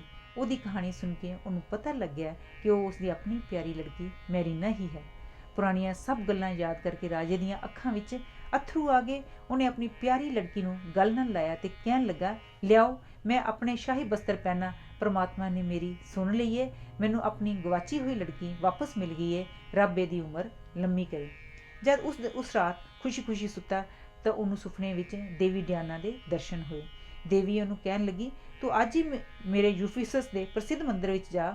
ਉੱਥੇ ਜਦ ਸਭ ਪੁਜਾਰਨਾਂ ਇਕੱਠੀਆਂ ਹੋਣਗੀਆਂ ਤਾਂ ਤੂੰ ਉਹਨਾਂ ਨੂੰ ਦੱਸੀ ਕਿ ਸਮੁੰਦਰੀ ਤੂਫਾਨ ਵਿੱਚ ਤੇਰੀ ਪਤਨੀ ਕਿਵੇਂ ਤੇਥੋਂ ਮੌਤ ਨੇ ਵਿਛੋੜ ਦਿੱਤੀ ਸੀ। ਪੈਰੀਕਲੀਸ ਦੇਵੀ ਡਿਆਨਾ ਦਾ ਹੁਕਮ ਮੰਨ ਕੇ ਸਿੱਧਾ ਉੱਥੇ ਯੂਫੀਸਸ ਵਾਲੇ ਮੰਦਰ ਵਿੱਚ ਗਿਆ ਤੇ ਉੱਥੋਂ ਦੀਆਂ ਪੁਜਾਰਨਾਂ ਨੂੰ ਆਪਣੀ ਸਾਰੀ ਦੁੱਖ ਭਰੀ ਕਹਾਣੀ ਸੁਣਾਈ। ਹਾਲੀ ਕਹਾਣੀ ਖਤਮ ਨਹੀਂ ਸੀ ਹੋਈ ਕਿ ਸਭ ਤੋਂ ਵੱਡੀ ਪੁਜਾਰਨ ਇਹ ਕਹਿੰਦਿਆਂ ਗਸ਼ ਖਾਪ ਕੇ ਡਿੱਗ ਪਈ, ਤੁਸੀਂ ਤਾਂ ਮੇਰੇ ਪਤੀ ਰਾਜਾ ਪੈਰੀਕਲੀਸ ਹੋ। ਤੇ ਜਦ ਉਹਨੂੰ ਹੋਸ਼ ਆਈ ਤਾਂ ਉਹ ਫੇਰ ਕਹਿਣ ਲੱਗੀ ਵੀ ਤੁਸੀਂ ਰਾਜਾ ਪੈਰੀਕਲੀਸ ਨਹੀਂ ਹੋ। ਰਾਜਾ ਹੈਰਾਨ ਹੋ ਕੇ ਕਹਿਣ ਲੱਗਾ, ਇਹ ਤਾਂ ਮੇਰਾ ਥਾਈਸਾ ਵੀ ਆਵਾਜ਼ ਲੱਗਦੀ ਏ, ਪਰ ਉਹ ਤਾਂ ਕਦੋਂ ਦੀ ਮਰ ਚੁੱਕੀ ਏ। ਮੈਂ ਹੀ ਥਾਈਸਾ ਹਾਂ, ਤੁਹਾਨੂੰ ਜਾਨ ਤੋਂ ਵੱਧ ਪਿਆਰ ਕਰਨ ਵਾਲੀ ਤੁਹਾਡੀ ਪਤਨੀ। ਇਹ ਕਹਿੰਦਿਆਂ ਥਾਈਸਾ ਨੇ ਸ਼ੁਰੂ ਤੋਂ ਲੈ ਕੇ ਅਖੀਰ ਤੱਕ ਆਪਣੀ ਸਾਰੀ ਕਹਾਣੀ ਸੁਣਾਈ। ਆਪਣੀ ਪਤਨੀ ਨੂੰ ਮੁੜ ਜਿਉਂਦਿਆਂ ਵੇਖ ਕੇ ਪੈਰੀਕਲੀਸ ਦੀ ਖੁਸ਼ੀ ਦੀ ਕੋਈ ਹੱਦ ਨਾ ਰਹੀ। ਅੱਕੇ ਮੁਸੀਬਤਾਂ ਤੇ ਦੁੱਖ ਚੱਲਣ ਪਿੱਛੋਂ ਆਖਰ ਉਹਨਾਂ ਦੋਹਾਂ ਨੂੰ ਮੁੜ ਖੁਸ਼ੀ ਦੇ ਦਿਨ ਨਸੀਬ ਹੋਏ ਤੇ ਇਸ ਖੁਸ਼ੀ ਵਿੱਚ ਉਹ ਆਪਣੇ ਸਭ ਦੁੱਖ ਭੁੱਲ ਗਏ। ਮੈਰੀਨਾ ਨੂੰ ਵੀ ਨਾ ਕੇਵਲ ਆਪਣੇ ਮਾਤਾ ਪਿਤਾ ਦੇ ਮਿਲ ਜਾਣ ਦੀ ਖੁਸ਼ੀ ਹੋਈ, ਬਲਕਿ ਉਹਦਾ ਵਿਆਹ ਡਿਸੀਮੇਸਾ ਨਾਲ ਹੋਣ ਕਰਕੇ ਉਹਦੇ ਮਨ ਦੀ ਮੁਰਾਦ ਵੀ ਪੂਰੀ ਹੋ ਗਈ।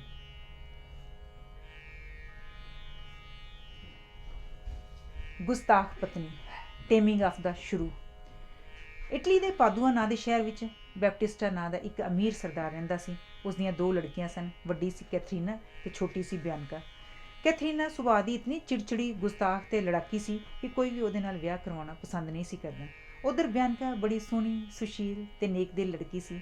ਉਹਦੇ ਲਈ ਕਈ ਚੰਗੇ ਵਾਰ ਆਉਂਦੇ ਸਨ, ਪਰ ਬੈਪਟਿਸਟਾ ਨੇ ਇਹ ਪ੍ਰਤਿੱਗਿਆ ਕੀਤੀ ਹੋਈ ਸੀ ਕਿ ਜਦ ਤੱਕ ਵੱਡੀ ਲੜਕੀ ਦਾ ਵਿਆਹ ਨਾ ਹੋ ਜਾਵੇ ਉਹ ਛੋਟੀ ਲੜਕੀ ਦਾ ਵਿਆਹ ਨਹੀਂ ਕਰੇਗਾ।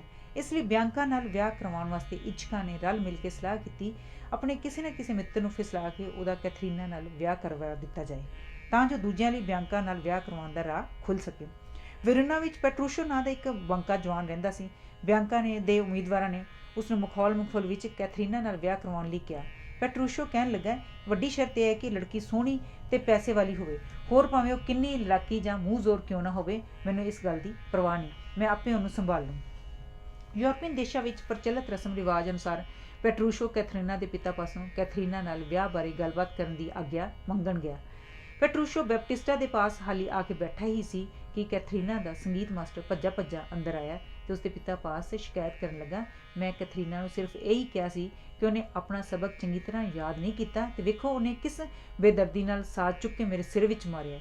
ਪੈਟਰੂਸ਼ੋ ਨੇ ਕਿਹਾ, ਕੋਈ ਗੱਲ ਨਹੀਂ। ਇਹ ਸੁਣ ਕੇ ਮੈਨੂੰ ਸਗੋਂ ਉਹਦੇ ਵੱਲ ਅੱਗੇ ਨਾਲੋਂ ਵੀ ਜ਼ਿਆਦਾ ਖਿੱਚ ਹੋ ਗਈ ਹੈ, ਮੈਂ ਉਹਦੇ ਨਾਲ ਹੁਣੇ ਹੀ ਗੱਲਬਾਤ ਕਰਨੀ ਚਾਹੁੰਦਾ ਹਾਂ। ਸੋ ਜਦ ਬੈਪਟਿਸਟਾ ਨੇ ਬੁਲਵਾਨ ਤੇ ਕੈਥਰੀਨਾ ਉੱਥੇ ਆਈ ਤਾਂ ਪੈਟਰੂਸ਼ੋ ਨੇ ਉਹਨੂੰ ਸੰਬੋਧਨ ਹੋ ਕੇ ਕਿਹਾ, ਕੇਟ ਹੀ ਹੈ ਨਾ ਤੇਰਾ ਨਾਂ, ਤੈਨੂੰ ਮਿਲ ਕੇ ਮੈਨੂੰ ਬੜੀ ਖੁਸ਼ੀ ਹੋਈ ਹੈ। ਕੈਟਰੀਨਾ ਕਹਿਣ ਲੱਗੀ, ਕੇਟ ਤਾਂ ਮੇਰਾ ਅੱਧਾ ਨਾਂ ਹੈ, ਅਸਲੀ ਨਾਂ ਕੁਝ ਹੋਰ ਹੈ।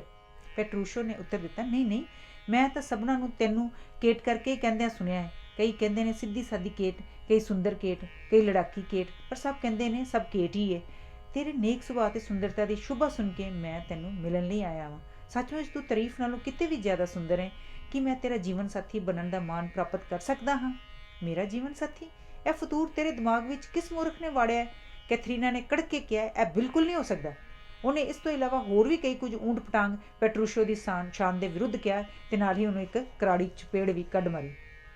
ਪੈਟਰੂਸ਼ੋ ਨੇ ਕਿਹਾ ਕਿ ਜੇ ਤੂੰ ਇਸ ਤਰ੍ਹਾਂ ਫਿਰ ਹੱਥ ਚੁੱਕਿਆ ਤਾਂ ਯਾਦ ਰੱਖੀ, ਮੈਂ ਵੀ ਤੈਨੂੰ 2 ਟਿਕਾ ਦੇਣੀਆਂ ਨੇ, ਪਰ ਮੈਂ ਵਿਆਹ ਤੇਰੇ ਨਾਲ ਹੀ ਕਰਾਉਣਾ ਹੈ ਕਿਉਂਕਿ ਤੇਰਾ ਸੁਭਾਅ ਮੈਨੂੰ ਬਹੁਤ ਹੀ ਪਸੰਦ ਹੈ। ਜਦ ਕੈਥਰੀਨਾ ਦਾ ਪਿਤਾ ਉੱਥੇ ਆਇਆ ਤਾਂ ਉਹ ਪੈਟਰੂਸ਼ੋ ਨੂੰ ਪੁੱਛਣ ਲੱਗਾ, ਸੁਣਾ ਪੈਟਰੂਸ਼ੋ, ਤੇਰਾ ਕੈਥਰੀਨਾ ਨਾਲ ਵਿਆਹ ਕਰਾਉਣ ਬਾਰੇ ਕੀ ਵਿਚਾਰ ਹੈ? ਪੈਟਰੂਸ਼ੋ ਕਹਿਣ ਲੱਗਾ, ਵਿਚਾਰ ਬਿਲਕੁਲ ਠੀਕ ਹੈ। ਫਿਰ ਉਹਦਾ ਪਿਤਾ ਕੈਥਰੀਨਾ ਨੂੰ ਕਹਿਣ ਲੱਗਾ, ਤੇ ਤੇਰਾ ਕੀ ਵਿਚਾਰ ਹੈ ਬੇਟੀ? ਕੈਥਰੀਨਾ ਨੇ ਤੱਤਿਆਂ ਹੋ ਕੇ ਉੱਤਰ ਦਿੱਤਾ, ਇਸ ਸ਼ੁਦਾਈ ਨਾਲ ਵਿਆਹ ਕਰਾਵਾਂ? ਮੈਨੂੰ ਵੈਸੇ ਵੀ ਫਾਹੇ ਕਿਉਂ ਨਹੀਂ ਲਾ ਸੁੱਟਦੇ? ਅੱਗੋਂ ਪੈਟਰੂਸ਼ੋ ਨੇ ਕਿਹਾ, ਮੈਂ ਹੈਰਾਨ ਹਾਂ ਕਿ ਇਸ ਸਿੱਧੀ ਸਾਦੀ ਨੇਕ ਦਿਲ ਕੇਟ ਨੂੰ ਸਾਰੀ ਦੁਨੀਆ ਬੁਰਾ ਭਲਾ ਕਿਉਂ ਕਹਿੰਦੀ ਹੈ। ਤੁਸੀਂ ਉਦੋਂ ਵੇਖਣਾ ਸੀ ਜਦ ਇਹ ਮੇਰੇ ਨਾਲ ਇਕੱਲੀਆਂ ਗੱਲਾਂ ਕਰ ਰਹੀ ਸੀ। ਇਹਦੇ ਮੂੰਹ ਵਿੱਚੋਂ ਨਿਰੇ ਮੋਤੀ ਗਿਰਦੇ ਸਨ। ਮੈਂ ਅੱਜ ਹੀ ਵੀਨਸ ਜਾ ਕੇ ਆਪਣੀ ਪਿਆਰੀ ਕੇਟ ਨਾਲ ਵਿਆਹ ਲਈ ਸੋਹਣੀਆਂ ਚੀਜ਼ਾਂ ਲਿਆਂਦਾ ਹਾਂ। ਪਿਆਰੀ ਕੇਟ, ਮੈਂ ਵਿਆਹ ਦਾ ਦਿਨ ਐਤਵਾਰ ਮੁਕਰਰ ਕੀਤਾ ਹੈ, ਠੀਕ ਹੈ ਨਾ? ਇਹ ਸੁਣਦਿਆਂ ਹੀ ਕੈਥਰੀਨ ਅੱਗ ਬਬੂਲਾ ਹੋ ਗਈ ਤੇ ਕਮਰੇ ਚੋਂ ਬਾਹਰ ਨਿਕਲ ਗਈ। ਉਧਰ ਪੈਟਰੂਸ਼ੋ ਹੱਸਦਿਆਂ ਹੋਇਆਂ ਦੂਜੇ ਬੂਹੇ ਰਾਹੀਂ ਆਪਣੇ ਘਰ ਚਲਾ ਗਿਆ। ਭਾਵੇਂ ਇਸ ਕਰਕੇ ਉਹਦਾ ਸੱਚਮੁੱਚ ਪੈਟਰੂਸ਼ੋ ਨਾਲ ਪਿਆਰ ਹੋ ਗਿਆ ਸੀ, ਜਾਂ ਭਾਵੇਂ ਇਸ ਲਈ ਕਿ ਉਹਨੂੰ ਪਹਿਲੀ ਵਾਰ ਪੈਟਰੂਸ਼ੋ ਵਰਗੇ ਆਦਮੀ ਨਾਲ ਵਾਹ ਪਿਆ ਸੀ ਜੋ ਉਸ ਤੋਂ ਬਿਲਕੁਲ ਯਰਕਿਆ ਨਹੀਂ ਸੀ। ਉਹਨੇ ਠੀਕ ਐਤਵਾਰ ਵਾਲੇ ਦਿਨ ਪੈਟਰੂਸ਼ੋ ਨਾਲ ਵਿਆਹ ਕਰਵਾ ਹੀ ਲਿਆ। ਆਕੜ ਖਾਂ ਕੈਥਰੀਨਾ ਦੀ ਆਕੜ ਭੰਨਣ ਲਈ ਪਹਿਲੀ ਗੱਲ ਜੋ ਪੈਟਰੂਸ਼ੋ ਨੇ ਕੀਤੀ ਉਹ ਇਹ ਸੀ ਕਿ ਉਹ ਵਿਆਹ ਦੇ ਮੁਕਰਰ ਸਮੇਂ 'ਤੇ ਬਹੁਤ ਹੀ ਚਿਰ ਪਿੱਛੋਂ ਗਿਰਜੇ ਘਰ ਪਹੁੰਚਿਆ। ਦੂਜੇ, ਉਹਨੇ ਇਹ ਕੋਝੇ ਕੱਪੜੇ ਪਾਏ ਹੋਏ ਸਨ ਕਿ ਉਹਨਾਂ ਨੂੰ ਵੇਖ ਕੇ ਕੈਥਰੀਨਾ ਸ਼ਰਮ ਨਾਲ ਪਾਣੀ ਪਾਣੀ ਹੋ ਗਈ। ਤੀਜੇ, ਉਹਦੇ ਨੌਕਰਾਂ ਨੇ ਵੀ ਮੈਲੇ ਕੁਚੈਲੇ ਕੱਪੜੇ ਪਹਿਨੇ ਹੋਏ ਸਨ ਅਤੇ ਘੋੜੇ ਜੋ ਸਵਾਰੀ ਲਈ ਲਿਆਂਦੇ ਗਏ ਸਨ ਇਤਨੇ ਮਰੀਅਲ ਅਤੇ ਖੰਗੜ ਸਨ ਕਿ ਉਹਨਾਂ ਨੂੰ ਵੇਖ ਵੇਖ ਕੇ ਸਭ ਲੋਕ ਮਜ਼ਾਕ ਉਡਾ ਰਹੇ ਸਨ। ਵਿਆਹ ਪਿੱਛੋਂ ਦਾਵਤ ਦਾ ਪ੍ਰਬੰਧ ਕੀਤਾ ਗਿਆ ਸੀ, ਪਰ ਪੈਟਰੂਸ਼ੋ ਨੇ ਦਾਵਤ ਵਿੱਚ ਕੋਈ ਹਿੱਸਾ ਨਾ ਲਿਆ ਅਤੇ ਕੈਥਰੀਨਾ ਦੇ ਰੋਲੇ ਲੱਪੇ ਦੀ ਪਰਵਾਹ ਨਾ ਕਰਦਿਆਂ ਹੋਇਆਂ ਉਹ ਕੈਥਰੀਨਾ ਨੂੰ ਸਿੱਧਾ ਹੀ ਆਪਣੇ ਘਰ ਵੱਲ ਲੈ ਜਾਣ ਦਾ ਫੈਸਲਾ ਕੀਤਾ ਅਤੇ ਕਹਿਣ ਲੱਗਾ, ਹੁਣ ਤੂੰ ਮੇਰੀ ਪਤਨੀ ਹੈ, ਜਿਵੇਂ ਮੈਂ ਕਹਾਂਗਾ ਤੈਨੂੰ ਉਂਝ ਹੀ ਕਰਨਾ ਪਵੇਗਾ। ਵਿਆਹ ਦੇ ਦੌਰਾਨ ਵਿੱਚ ਪੈਟਰੂਸ਼ੋ ਕੈਥਰੀਨਾ ਨਾਲ ਇਸ ਤਰ੍ਹਾਂ ਦਾ ਵਰਤਾਓ ਕਰਦਾ ਰਿਹਾ ਕਿ ਉਹ ਅੰਦਰੋਂ ਅੰਦਰ ਡਰ ਨਾਲ ਕੰਬਦੀ ਰਹੀ ਅਤੇ ਬਿਨਾਂ ਕੁਝ ਖਾਧਿਆਂ ਪੀਤਿਆਂ ਹੀ ਉਹਨੂੰ ਉਹਦੇ ਨਾਲ ਹੀ ਜਾਣਾ ਪਿਆ। ਜਿਸ ਘੋੜੇ 'ਤੇ ਉਹਨੂੰ ਕੈਥਰੀਨਾ ਨੇ ਚੜ੍ਹਾਇਆ ਸੀ ਉਹ ਇਤਨਾ ਟੁੱਟਾ ਭੱਜਾ ਅਤੇ ਮਰੀਅਲ ਸੀ ਅਤੇ ਰਾਹ ਵਿੱਚ ਉਹਨੇ ਜਿਹੜਾ ਸਫ਼ਰ ਲਈ ਚੁਣਿਆ ਸੀ ਉਹ ਵੀ ਇਤਨਾ ਉੱਚਾ ਨੀਵਾਂ ਸੀ ਕਿ ਘਰ ਪਹੁੰਚਦਿਆਂ ਤੱਕ ਕੈਥਰੀਨਾ ਦੇ ਸਰੀਰ ਦੀਆਂ ਮਾਨੋਂ ਸਭ ਹੱਡੀਆਂ ਹਿੱਲ ਰਹੀਆਂ ਸਨ। ਉਹ ਭੁੱਖੀ ਪਾਣੀ ਥੱਕ ਟੁੱਟ ਕੇ ਜਦੋਂ ਬਾਹਰ ਆਈ ਨਿਡਾਲ ਹੋ ਗਈ, ਪਰ ਪੈਟਰੂਸ਼ੋ ਨੇ ਪੱਕਾ ਮਨ ਬਣਾਇਆ ਹੋਇਆ ਸੀ ਕਿ ਉਹ ਉਸੇ ਦਿਨ ਕੈਥਰੀਨਾ ਨੂੰ ਤੀਰ ਵਾਂਗ ਸਿੱਧਿਆ ਕਰਕੇ ਹੀ ਛੱਡੇਗਾ ਅਤੇ ਐਸਾ ਸਬਕ ਸਿਖਾਏਗਾ ਕਿ ਉਹ ਸਾਰੀ ਉਮਰ ਨਹੀਂ ਭੁੱਲੇਗੀ।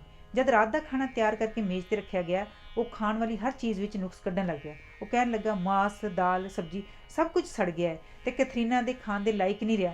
ਸਫ਼ਰ ਦਾ ਥਕੇਵਾਂ ਬੜਾ ਸੀ। ਆਖਰ ਕੈਥਰੀਨਾ ਵਿਚਾਰੀ ਨੂੰ ਭੁੱਖੇ ਭਾਣੇ ਹੀ ਨੀਂਦ ਆ ਗਈ। ਜਦ ਕੈਥਰੀਨਾ ਸੌਣ ਲੱਗੀ ਤਾਂ ਪੈਟਰੂਸ਼ੋ ਨੇ ਸਰਾਣੇ, ਗਦੇਲੇ, ਰਜਾਈਆਂ ਆਦਿ ਸਭ ਬਿਸਤਰੇ ਤੋਂ ਵਗਾ ਵਗਾ ਕੇ ਸੁੱਟਣੇ ਸ਼ੁਰੂ ਕਰ ਦਿੱਤੇ ਅਤੇ ਨੌਕਰਾਂ ਨੂੰ ਮਨ ਪੱਕੀਆਂ ਗਾਲਾਂ ਕੱਢਦਿਆਂ ਕਹਿਣ ਲੱਗਾ, ਇਹ ਨੌਕਰ ਕਿੰਨੇ ਵਾਹਿਯਾਤ ਨੇ, ਗੈਰ ਜ਼ਿੰਮੇਵਾਰ ਨੇ। ਇਹਨਾਂ ਨੂੰ ਪਤਾ ਹੀ ਨਹੀਂ ਕਿ ਮੈਂ ਆਪਣੀ ਪਤਨੀ ਨੂੰ ਕਿੰਨਾ ਪਿਆਰ ਕਰਦਾ ਹਾਂ, ਕਿ ਇਹ ਬਿਸਤਰਾ ਉਹਦੇ ਸੌਣ ਦੇ ਲਾਇਕ ਹੈ, ਇਸ 'ਤੇ ਨਾ ਮੰਗਤੇ ਵੀ ਸੌਣਾ ਪਸੰਦ ਨਾ ਕਰਨ। ਇਸ ਤਰ੍ਹਾਂ ਉਹਨੇ ਸਾਰੀ ਰਾਤ ਨੌਕਰਾਂ 'ਤੇ ਬੁੜਬੁੜਾਉਂਦਾ ਰਿਹਾ ਅਤੇ ਆਪਣਾ ਗੁੱਸਾ ਕੱਢਦਾ ਰਿਹਾ ਅਤੇ ਵਿਚਾਰੀ ਕੈਥਰੀਨਾ ਦੀ ਇੱਕ ਪਲ ਵੀ ਅੱਖ ਨਾ ਲੱਗ ਸਕੀ। ਉਹ ਇਹ ਸਭ ਕੁਝ ਇਸ ਲਈ ਕਰ ਰਿਹਾ ਸੀ ਕਿ ਕੈਥਰੀਨਾ ਨੂੰ ਪਤਾ ਲੱਗ ਜਾਏ ਕਿ ਗੁਸਤਾਖੀ, ਗੁੱਸਾ ਅਤੇ ਤੈਸ਼ ਕਿਤਨੀਆਂ ਭੈੜੀਆਂ ਚੀਜ਼ਾਂ ਹਨ ਅਤੇ ਹਰ ਇੱਕ ਨੂੰ ਕਿੰਨਾ ਦੁਖੀ ਕਰਦੀਆਂ ਹਨ। ਅਗਲੇ ਦਿਨ ਵੀ ਪੈਟਰੂਸ਼ੋ ਖਾਣ ਵਾਲੀ ਹਰ ਇੱਕ ਪਰੋਸੀ ਗਈ ਵਸਤ ਵਿੱਚ ਨੁਕਸ ਕੱਢਦਾ ਰਿਹਾ ਅਤੇ ਨੌਕਰਾਂ ਨੂੰ ਝਾੜ ਝਪੱਟਾਂ ਪਾਉਂਦਾ ਰਿਹਾ ਅਤੇ ਗੁੱਸੇ ਵਿੱਚ ਵਗਾ ਵਗਾ ਕੇ ਉਹਨਾਂ ਦੇ ਮੂੰਹ 'ਤੇ ਮਾਰਦਾ ਰਿਹਾ ਅਤੇ ਕੈਥਰੀਨਾ ਨੂੰ, ਜੋ ਭੁੱਖ ਦੇ ਕਾਰਨ ਅਧਮੋਈ ਹੋ ਚੁੱਕੀ ਸੀ, ਰੋਟੀ ਦੀ ਇੱਕ ਬੁਰਕੀ ਤੱਕ ਵੀ ਖਾਣ ਨਾ ਦਿੱਤੀ। ਕੈਥਰੀਨਾ ਨੇ ਚੋਰੀ ਚੋਰੀ ਖਾਣ ਲਈ ਕੁਝ ਲਿਆਉਣ ਵਾਸਤੇ ਇੱਕ ਨੌਕਰ ਨੂੰ ਕਿਹਾ ਤਾਂ ਜੋ ਇੱਕ ਬੰਨੇ ਹੋ ਕੇ ਪੈਟਰੂਸ਼ੋ ਤੋਂ ਨੂੰ ਬਿਨਾਂ ਪਤਾ ਲੱਗੇ ਦਵਾ ਦਵ ਕੁਝ ਖਾ ਕੇ ਮਨ ਨੂੰ ਤਰਾਸ ਦੇ ਸਕੇ। ਨੌਕਰ ਨੇ ਪੁੱਛਿਆ, ਜੇ ਆਖੋ ਤਾਂ ਖਰੋੜੇ ਲਿਆਵਾਂ? ਹਾਂ ਹਾਂ, ਜਲਦੀ ਲਿਆ, ਭੁੱਖ ਨਾਲ ਨਿਡਾਲ ਹੋਈ ਕੈਥਰੀਨਾ ਨੇ ਕਿਹਾ। ਪਰ ਹਜ਼ੂਰ, ਉਹ ਤਾਂ ਤੇਜ਼ ਤਬੀਅਤ ਵਾਲਿਆਂ ਲਈ ਚੰਗੇ ਨਹੀਂ ਹੁੰਦੇ, ਆਖੋ ਤਾਂ ਕਲੇਜੀ ਲਿਆਵਾਂ? ਜਲਦੀ ਕਰ, ਕੁਝ ਲਿਆ ਵੀ, ਕੈਥਰੀਨਾ ਨੇ ਕਾਹਲਿਆਂ ਪੈ ਕੇ ਕਿਹਾ। ਨੌਕਰ ਨੇ ਫਿਰ ਕਿਹਾ, ਪਰ ਕਹਿੰਦੇ ਨੇ ਤੇਜ਼ ਸੁਭਾਅ ਲਈ ਉਹ ਵੀ ਚੰਗੀ ਚੀਜ਼ ਨਹੀਂ, ਜੇ ਆਖੋ ਤਾਂ ਰਾਈ ਵਿੱਚ ਬਣਿਆ ਸੂਰ ਦਾ ਮਾਸ ਲੈ ਆਵਾਂ? ਹਾਂ, ਇਹ ਤਾਂ ਤੂੰ ਮੇਰੇ ਮਨ ਦੀ ਗੱਲ ਕਹੀ ਹੈ, ਕੈਥਰੀਨਾ ਨੇ ਕਿਹਾ, ਪਰ ਰਾਈ ਬੜੀ ਗਰਮ ਹੁੰਦੀ ਹੈ, ਨੌਕਰ ਨੇ ਕਿਹਾ। ਇਸ 'ਤੇ ਕੈਥਰੀਨਾ ਨੇ ਬੇਬਸ ਜਿਹੀ ਹੋ ਕੇ ਕਿਹਾ, ਚਲੋ ਰਾਈ ਨਾ ਸਹੀ, ਮੇਰਾ ਸੂਰ ਦਾ ਮਾਸ ਹੀ ਲੈ ਆਇਆ। ਪਰ ਨੌਕਰ ਨੇ ਅੱਗੋਂ ਹੁੱਜਤ ਕਰਦਿਆਂ ਕਿਹਾ, ਨਹੀਂ ਨਹੀਂ, ਰਾਈ ਤੋਂ ਬਿਨਾਂ ਸੂਰ ਦਾ ਮਾਸ ਕੀ ਹੋਇਆ? ਕਿ ਤੁਸੀਂ ਖਾਹ ਬਿਮਾਰ ਹੋਣਾ ਹੈ? ਨਾ ਬਾਬਾ, ਇਹ ਜ਼ਿੰਮੇਵਾਰੀ ਮੈਂ ਆਪਣੇ ਸਿਰ ਨਹੀਂ ਲੈਣੀ। ਕੈਥਰੀਨਾ ਸਮਝ ਗਈ ਕਿ ਉਹਦਾ ਤਮਾਸ਼ਾ ਬਣ ਰਿਹਾ ਹੈ। ਉਹਨੇ ਗੁੱਸੇ ਵਿੱਚ ਆ ਕੇ ਨੌਕਰ ਨੂੰ ਦੋ ਟਿਕਾਈਆਂ ਅਤੇ ਕਿਹਾ, ਕੁਝ ਲਿਆਏਗਾ ਵੀ ਕਿ ਮੇਰਾ ਖਾਹ ਦਿਮਾਗ ਹੀ ਚੱਟੀ ਜਾਵੇਗਾ? ਐਨ ਇਸ ਵੇਲੇ ਪੈਟਰੂਸ਼ੋ ਕੈਥਰੀਨਾ ਲਈ ਕੁਝ ਖਾਣ ਲਈ ਲਿਆਇਆ।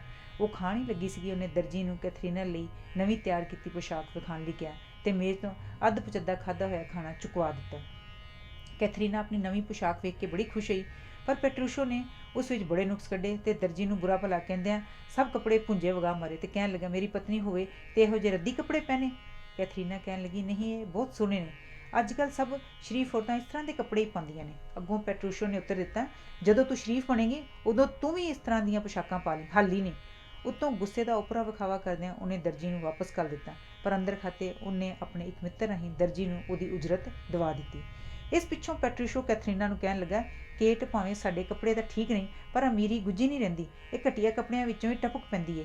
ਚੱਲ ਤੇਰੇ ਪੇਕੇ ਘਰ ਚੱਲੀਏ, ਹੁਣ ਸ਼ਾਮ ਦੇ 7 ਵੱਜ ਗਏ ਨੇ, ਅਸੀਂ ਖਾਣ ਵੇਲੇ ਇੱਕ ਸੈਲੀ ਉੱਪਰ ਪਹੁੰਚ ਜਾਵਾਂਗੇ। ਹਾਲੇ ਤਾਂ 2 ਹੀ ਵਜੇ ਨੇ, ਕੈਥਰੀਨਾ ਨੇ ਬੜੀ ਗੰਭੀਰਤਾ ਨਾਲ ਕਿਹਾ, ਕਿਉਂਕਿ ਹੁਣ ਉਹਨੂੰ ਪਤਾ ਲੱਗਿਆ ਸੀ ਕਿ ਉਹਦਾ ਰੋਹਬ ਆਪਣੇ ਮਾਤਾ ਪਿਤਾ ਵਾਂਗ ਪੈਟਰੂਸ਼ੋ 'ਤੇ ਨਹੀਂ ਚੱਲ ਸਕਣਾ। ਪਰ ਮੈਂ 7 ਵਜੇ ਤੋਂ ਪਹਿਲਾਂ ਇੱਥੋਂ ਨਹੀਂ ਤੁਰਨਾ, ਪੈਟਰੂਸ਼ੋ ਨੇ ਆਪਣੀ ਗੱਲ ਦੱਬਦਿਆਂ ਕਿਹਾ। ਜੋ ਕੁਝ ਮੈਂ ਕਹਿੰਦਾ ਵਾਂ ਕਰਦਾ ਹੱਸਦਾ ਉਹਦੇ ਉਲਟ ਕਰਦੀ ਹਾਂ। ਮੈਂ ਅੱਜ ਨਹੀਂ ਜਾਣਾ ਅਤੇ ਜੇ ਗਿਆ ਵੀ ਤਾਂ ਉਸੇ ਵੇਲੇ ਜਾਵਾਂਗੀ ਜਿਸ ਵੇਲੇ ਮੇਰਾ ਜੀਅ ਕੀਤਾ। ਆਖਰ ਥੋੜ੍ਹੇ ਚਿਰ ਪਿੱਛੋਂ ਕੈਥਰੀਨਾ ਨੂੰ ਨਾਲ ਲੈ ਕੇ ਆਪਣੇ ਸਹੁਰੇ ਘਰ ਵੱਲ ਤੁਰ ਪਿਆ। ਰਾਹ ਵਿੱਚ ਉਹ ਕਹਿਣ ਲੱਗਾ, ਉਹ ਵੇਖ, ਆਕਾਸ਼ ਵਿੱਚ ਚੰਦਰਮਾ ਕਿਵੇਂ ਚਮਕ ਰਿਹਾ ਹੈ। ਕੈਥਰੀਨਾ ਬੋਲੀ, ਇਹ ਤਾਂ ਸੂਰਜ ਹੈ, ਇਸ ਵੇਲੇ ਚੰਦਰਮਾ ਕਿੱਥੇ ਹੈ? ਸੱਚਮੁੱਚ ਸੂਰਜ ਹੀ ਸੀ। ਪਰ ਪੈਟਰੂਸ਼ੋ ਤੱਤਿਆਂ ਹੋ ਕੇ ਬੋਲਿਆ, ਤੂੰ ਹਮੇਸ਼ਾ ਮੇਰੀ ਗੱਲ ਨੂੰ ਕੱਟਦੀ ਹੈ। ਮੈਂ ਜੋ ਕਿਹਾ ਹੈ ਚੰਦਰਮਾ ਹੈ, ਭਾਵੇਂ ਚੰਦਰਮਾ ਹੋਵੇ ਜਾਂ ਸੂਰਜ, ਪਰ ਤੂੰ ਆਖਣਾ ਉਹੀ ਕੁਝ ਹੈ ਜੋ ਮੈਂ ਕਵਾਂਗਾ, ਨਹੀਂ ਤਾਂ ਮੈਂ ਤੈਨੂੰ ਤੇਰੇ ਪੇਕੇ ਘਰ ਨਾਲ ਨਹੀਂ ਲੈ ਕੇ ਜਾਣਾ। ਆਖਰ ਕੈਥਰੀਨਾ ਦਾ ਕੱਦ ਟੁੱਟ ਗਿਆ। ਉਹ ਕਹਿਣ ਲੱਗੀ, ਅੱਗੇ ਤੋਂ ਕੈਥਰੀਨਾ ਉਹੀ ਕਹੇਗੀ, ਜੋ ਕੁਝ ਹੀ ਕਰੇਗੀ ਜੋ ਤੁਸੀਂ ਕਰੋਗੇ ਜਾਂ ਕਹੋਗੇ। ਹੁਣ ਤੋਂ ਕੈਥਰੀਨਾ ਨੂੰ ਪੂਰਨ ਸੋਝੀ ਹੋ ਗਈ ਕਿ ਪੈਟਰੀਸ਼ੋ ਨੂੰ ਗੁਰੂ ਹੋ ਕੇ ਟੱਕਰਿਆ ਹੈ, ਇਸ ਲਈ ਉਹ ਸਦਾ ਲਈ ਉਹਦੀ ਕਾਇਲ ਹੋ ਗਈ। ਜਦ ਪੈਟਰੀਸ਼ੋ ਨਾਲ ਕੈਥਰੀਨਾ ਆਪਣੇ ਪੇਕੇ ਘਰ ਪਹੁੰਚੀ ਤਾਂ ਉੱਥੇ ਉਹਦੀ ਭੈਣ ਬਿਆਂਕਾ ਦੀ ਜੰਝ ਆਈ ਹੋਈ ਸੀ ਅਤੇ ਜੰਝ ਲਈ ਖਾਣੇ ਦੀ ਤਿਆਰੀ ਹੋ ਰਹੀ ਸੀ। ਜੰਝ ਵਿੱਚ ਹੋਰਟੈਨੇਸ਼ੀਓ ਅਤੇ ਉਹਦੀ ਨਵੀਂ ਪਤਨੀ ਵੀ ਸਨ। ਸਭ ਕੁਝ ਖੁਸ਼ੀ ਖੁਸ਼ੀ ਖਾਣਾ ਖਾਣ ਲਈ ਬੈਠ ਗਏ। ਕੈਥਰੀਨਾ ਨੂੰ ਆਪਣੇ ਪਤੀ ਦੇ ਦਬਦਬੇ ਵਿੱਚ ਵੇਖ ਕੇ ਹੋਰਟੈਨੇਸ਼ੀਓ ਦੀ ਪਤਨੀ ਨੇ ਸੋਚਿਆ ਕਿ ਹੁਣ ਮੌਕਾ ਹੈ ਉਹ ਕੈਥਰੀਨਾ ਨਾਲ ਆਪਣੇ ਪੁਰਾਣੇ ਵੈਰ ਵੱਟੇ ਲਾ ਸਕੇ। ਸੋ ਉਹਨੇ ਕੈਥਰੀਨਾ ਨੂੰ 2-4 ਗਰਮ ਸੁਣਾਈਆਂ, ਪਰ ਅੱਗੋਂ ਕੈਥਰੀਨਾ ਨੇ ਇਤਨੀ ਸਿਆਣਪ ਤੇ ਗੰਭੀਰਤਾ ਨਾਲ ਉੱਤਰ ਦਿੱਤਾ ਕਿ ਉਲਟਾ ਹੋਰਟੈਨੇਸ਼ੀਓ ਦੀ ਵਹੁਟੀ ਨੂੰ ਸ਼ਰਮਿੰਦਿਆ ਹੋਣਾ ਪਿਆ। ਜਦ ਸਭ ਖਾਣਾ ਖਾ ਚੁੱਕੇ ਤੇ ਇਸਤਰੀਆਂ ਜ਼ਨਾਨਖਾਨੇ ਵੱਲ ਚਲੇ ਗਈਆਂ ਤਾਂ ਕੈਥਰੀਨਾ ਦਾ ਪਿਤਾ ਬੈਪਟਿਸਟਾ ਆਪਣੇ ਜਵਾਈ ਨੂੰ ਕਹਿਣ ਲੱਗਾ, ਬੇਟਾ ਪੈਟਰੀਸ਼ੋ ਤੂੰ ਵੀ ਕੀ ਯਾਦ ਕਰੇਗਾ ਕਿ ਤੇਰਾ ਕਿਸ ਅਮੋੜ ਨਾਲ ਵਿਆਹ ਪਿਆ ਹੈ। ਪੈਟਰੀਸ਼ੋ ਨੇ ਉੱਤਰ ਦਿੱਤਾ, ਨਹੀਂ ਤੁਹਾਡੀ ਗੱਲ ਠੀਕ ਨਹੀਂ, ਉਹ ਬੜੀ ਆਗਿਆਕਾਰ ਏ, ਬੇਸ਼ੱਕ ਅਜ਼ਮਾ ਲਵੋ। ਅਸੀਂ ਇੱਥੇ ਹੀ ਬੈਠੇ ਹਾਂ, ਸਭ ਜਣੇ ਆਪਣੀਆਂ ਆਪਣੀਆਂ ਪਤਨੀਆਂ ਨੂੰ ਇੱਥੇ ਝੱਪਦੇ ਆਉਣ ਦਾ ਸੁਨੇਹਾ ਘੱਲਦੇ ਹਾਂ। ਜਿਸ ਦੀ ਪਤਨੀ ਸਭ ਤੋਂ ਪਹਿਲਾਂ ਇੱਥੇ ਆ ਜਾਵੇ ਉਹ ਜਿੱਤਿਆ, ਸ਼ਰਤ ਜੋ ਜੀ ਚਾਹੇ ਰੱਖੋ। ਇਹ ਗੱਲ ਮੰਨ ਗਏ। ਸਭ ਨੂੰ ਜਿੱਤਣ ਦੀ ਆਸ ਸੀ, ਕਿਉਂਕਿ ਹਰ ਕੋਈ ਆਪਣੀ ਪਤਨੀ ਨੂੰ ਬਾਕੀ ਸਭਨਾਂ ਨਾਲੋਂ ਵੱਧ ਆਗਿਆਕਾਰ ਸਮਝਦਾ ਸੀ। ਇੱਕ ਨੇ ਕਿਹਾ, ਚਲੋ ਸ਼ਰਤ 20 ਕਰਾਊਨ ਰੱਖ ਲਓ। ਪੈਟਰੀਸ਼ੋ ਨੇ ਕਿਹਾ, 20 ਕਰਾਊਨ ਕੀ ਹੋਣੇ ਹੈ? 20 ਕਰਾਊਨ ਤਾਂ ਮੈਂ ਆਪਣੇ ਬਾਜ ਜਾਂ ਕੁੱਤੇ 'ਤੇ ਸ਼ਰਤ ਰੱਖ ਦਿੰਦਾ ਹਾਂ, ਆਪਣੀ ਵਹੁਟੀ 'ਤੇ ਕਮ ਅਜ਼ ਕਮ 100 ਕਰਾਊਨ ਦੀ ਸ਼ਰਤ ਲਾਣੀ ਚਾਹੀਦੀ ਹੈ। ਚਲੋ 100 ਹੀ ਸਹੀ, ਬਿਆਂਕਾ ਦੇ ਪਤੀ ਨੇ ਲੂਸੈਂਟੀਸੀਓ ਨੇ ਕਿਹਾ। ਸਾਰੇ ਕਹਿਣ ਲੱਗੇ, ਚਲੋ ਠੀਕ ਹੈ। ਪਹਿਲਾਂ ਲੂਸੈਂਟੀਸੀਓ ਨੇ ਆਪਣੀ ਪਤਨੀ ਬਿਆਂਕਾ ਨੂੰ ਉੱਥੇ ਆਉਣ ਲਈ ਸੁਨੇਹਾ ਘੱਲਿਆ। ਬੈਪਟਿਸਟਾ ਨੂੰ ਪੱਕਾ ਯਕੀਨ ਸੀ ਕਿ ਬਿਆਂਕਾ ਸੁਨੇਹਾ ਮਿਲਦੇ ਹੀ ਭੱਜੀ ਆਵੇਗੀ, ਪਰ ਨੌਕਰ ਨੇ ਆ ਕੇ ਦੱਸਿਆ, ਬਿਆਂਕਾ ਇੱਕ ਜ਼ਰੂਰੀ ਕੰਮ ਕਰ ਰਹੀ ਹੈ, ਉਹ ਇਸ ਵੇਲੇ ਨਹੀਂ ਆ ਸਕਦੀ। ਸੁਣ ਲਿਆ ਹੀ ਉਹਦਾ ਜਵਾਬ। ਪੈਟਰੀਸ਼ੋ ਨੇ ਬਿਆਂਕਾ ਦੇ ਪਤੀ ਨੂੰ ਤਾਨਾ ਦਿੰਦਿਆਂ ਕਿਹਾ। ਅੱਗੋਂ ਬਿਆਂਕਾ ਦੇ ਪਤੀ ਨੇ ਕਿਹਾ, ਤੂੰ ਆਪਣਾ ਖਿਆਲ ਕਰ, ਤੈਨੂੰ ਕਿਤੇ ਇਸ ਤੋਂ ਵੀ ਕੋਰਾ ਉੱਤਰ ਨਾ ਮਿਲੇ। ਨਹੀਂ, ਇਸ ਤੋਂ ਚੰਗਾ ਹੀ ਮਿਲੇਗਾ, ਪੈਟਰੀਸ਼ੋ ਨੇ ਕਿਹਾ। ਇਸ ਪਿੱਛੋਂ ਵਾਰੀ ਆਈ ਹੋਰਟੈਨੇਸ਼ੀਓ ਦੀ। ਉਹਦੇ ਨੌਕਰ ਨੂੰ ਹੁਕਮ ਦਿੱਤਾ ਕਿ ਉਹਦੀ ਪਤਨੀ ਨੂੰ ਫੌਰਨ ਸੱਦ ਲਿਆਵੇ। ਅੱਗੋਂ ਉੱਤਰ ਆਇਆ, ਹੁਣੇ ਤਾਂ ਮੈਂ ਇੱਥੋਂ ਹੀ ਗਈ ਸਾਂ, ਐਡੀ ਜਲਦੀ ਕੀ ਕੰਮ ਪੈ ਗਿਆ? ਲੋਕਾਂ ਵਿੱਚ ਬੈਠੇ ਮਖੌਲ ਕਰ ਰਹੇ ਚੰਗੇ ਲੱਗਦੇ ਹੋ, ਮੈਂ ਨਹੀਂ ਆਉਣਾ। ਹੁਣ ਵਾਰੀ ਸੀ ਪੈਟਰੀਸ਼ੋ ਦੀ। ਉਹਨੇ ਨੌਕਰ ਨੂੰ ਕਿਹਾ, ਜਾ ਕੈਥਰੀਨਾ ਨੂੰ ਕਹੋ ਕਿ ਮੇਰਾ ਹੁਕਮ ਹੈ ਕਿ ਉਹ ਇਸੇ ਵੇਲੇ ਇੱਥੇ ਹਾਜ਼ਰ ਹੋਵੇ। ਇਸ 'ਤੇ ਸਭ ਜਣੇ ਹੱਸ ਪਏ ਅਤੇ ਪੈਟਰੀਸ਼ੋ ਨੂੰ ਕਹਿਣ ਲੱਗੇ, ਹੋ ਜਾ ਤਿਆਰ, ਤਿਆਰ ਕਰਾਰੇ ਉੱਤਰ ਲਈ, ਵੇਖ ਲਈ ਉਹਨੇ ਬਿਲਕੁਲ ਨਹੀਂ ਆਉਣਾ। ਹਾਲੀ ਉਹਨਾਂ ਦਾ ਹਾਸਾ ਮੁੱਕਿਆ ਹੀ ਨਹੀਂ ਸੀ ਕਿ ਅਚਾਨਕ ਬੈਪਟਿਸਟਾ ਬੋਲ ਉੱਠਿਆ, ਹੱਦ ਹੋ ਗਈ ਏ, ਸੱਚਮੁੱਚ ਕੈਥਰੀਨਾ ਆ ਗਈ ਜੇ। ਉਹ ਸਭ ਨੇ ਉੱਧਰ ਵੇਖਿਆ, ਸੱਚਮੁੱਚ ਕੈਥਰੀਨਾ ਕਾਲੀ ਕਾਲੀ ਉਹਨਾਂ ਵੱਲ ਆ ਰਹੀ ਸੀ। ਦੱਸੋ ਕੀ ਹੁਕਮ ਹੈ? ਉਹਨੇ ਆਪਣੇ ਪਤੀ ਤੋਂ ਪੁੱਛਿਆ। ਪੈਟਰੀਸ਼ੋ ਨੇ ਉਸ ਤੋਂ ਪੁੱਛਿਆ, ਤੇਰੀ ਭੈਣ ਬਿਆਂਕਾ ਤੇ ਹੋਰਟੈਨੇਸ਼ੀਓ ਦੀ ਵਹੁਟੀ ਕਿੱਥੇ ਨੇ? ਅੰਗੀਠੀ ਲਾਗੇ ਬੈਠੀਆਂ ਗੱਪਾਂ ਮਾਰੀਆਂ ਨੇ, ਉਹਨੇ ਦੱਸਿਆ। ਉਹਨਾਂ ਨੂੰ ਸੱਦ ਲਿਆ, ਜਲਦੀ ਕਰ। ਪੈਟਰੀਸ਼ੋ ਨੇ ਆਪਣੀ ਪਤਨੀ ਨੂੰ ਹੁਕਮ ਦਿੱਤਾ। ਜਦੋਂ ਉਹਨਾਂ ਨੂੰ ਸੱਦਣ ਲਈ ਗਈ ਤਾਂ ਸਭ ਜਣੇ ਇੱਕ ਆਵਾਜ਼ ਹੋ ਕੇ ਕਹਿਣ ਲੱਗੇ, ਇਹ ਬੜੀ ਹੈਰਾਨੀ ਦੀ ਗੱਲ ਹੈ, ਇਹ ਤਾਂ ਕੋਈ ਕਰਾਮਾਤ ਹੋਈ ਜਾਪਦੀ ਹੈ, ਇਹ ਅਮੋੜ ਸੁਧਰ ਕਿਵੇਂ ਗਈ ਹੈ? ਪੈਟਰੀਸ਼ੋ ਨੇ ਦੱਸਿਆ ਕਿ ਅਕਲ ਤੇ ਪਿਆਰ ਸਭ ਔਕੜਾਂ ਨੂੰ ਹੱਲ ਕਰ ਦਿੰਦੇ ਨੇ। ਬੈਪਟਿਸਟਾ ਨੇ ਕਿਹਾ, ਸੱਚਮੁੱਚ ਤੂੰ ਸ਼ਰਤ ਜਿੱਤ ਲਈ ਹੈ। ਮੈਂ ਆਪਣੀ ਲੜਕੀ ਨੂੰ ਇਸ ਖੁਸ਼ੀ ਵਿੱਚ 20,000 ਕਰਾਊਨ ਹੋਰ ਦਿੰਦਾ ਹਾਂ। ਇਹ ਦਾਜ ਮੈਂ ਆਪਣੀ ਤੀਜੀ ਲੜਕੀ ਨੂੰ ਦਿੱਤਾ ਸਮਝੋ, ਕਿਉਂਕਿ ਕੈਥਰੀਨਾ ਇਤਨੀ ਬਦਲ ਗਈ ਹੈ ਕਿ ਉਹ ਕੈਥਰੀਨਾ ਨਹੀਂ, ਰੱਬ ਵੱਲੋਂ ਭੇਜੀ ਤੀਜੀ ਮੇਰੀ ਲੜਕੀ ਲੱਗਦੀ ਹੈ। ਇਸ ਤਰ੍ਹਾਂ ਪੈਟਰੀਸ਼ੋ ਸ਼ਰਤ ਜਿੱਤ ਗਿਆ। ਜਦ ਤੋਂ ਉਹਨੇ ਆਪਣੀ ਗੁਸਤਾਖ ਕੈਥਰੀਨਾ ਦੀ ਹੈਂਕੜ ਤੋੜੀ, ਉਦੋਂ ਤੋਂ ਉਹ ਇੱਕ ਬੜੀ ਪਿਆਰ ਵਾਲੀ, ਆਗਿਆਕਾਰ ਤੇ ਪਤੀਵਰਤਾ ਇਸਤਰੀ ਬਣ ਗਈ ਅਤੇ ਉਹਨਾਂ ਦੇ ਜੀਵਨ ਦੇ ਸੁਨਹਿਰੀ ਦਿਨ ਬੜੇ ਆਨੰਦ ਵਿੱਚ ਲੰਘੇ। ਧੰਨਵਾਦ। ਹਰਜੀਤ ਬਮਰਾ।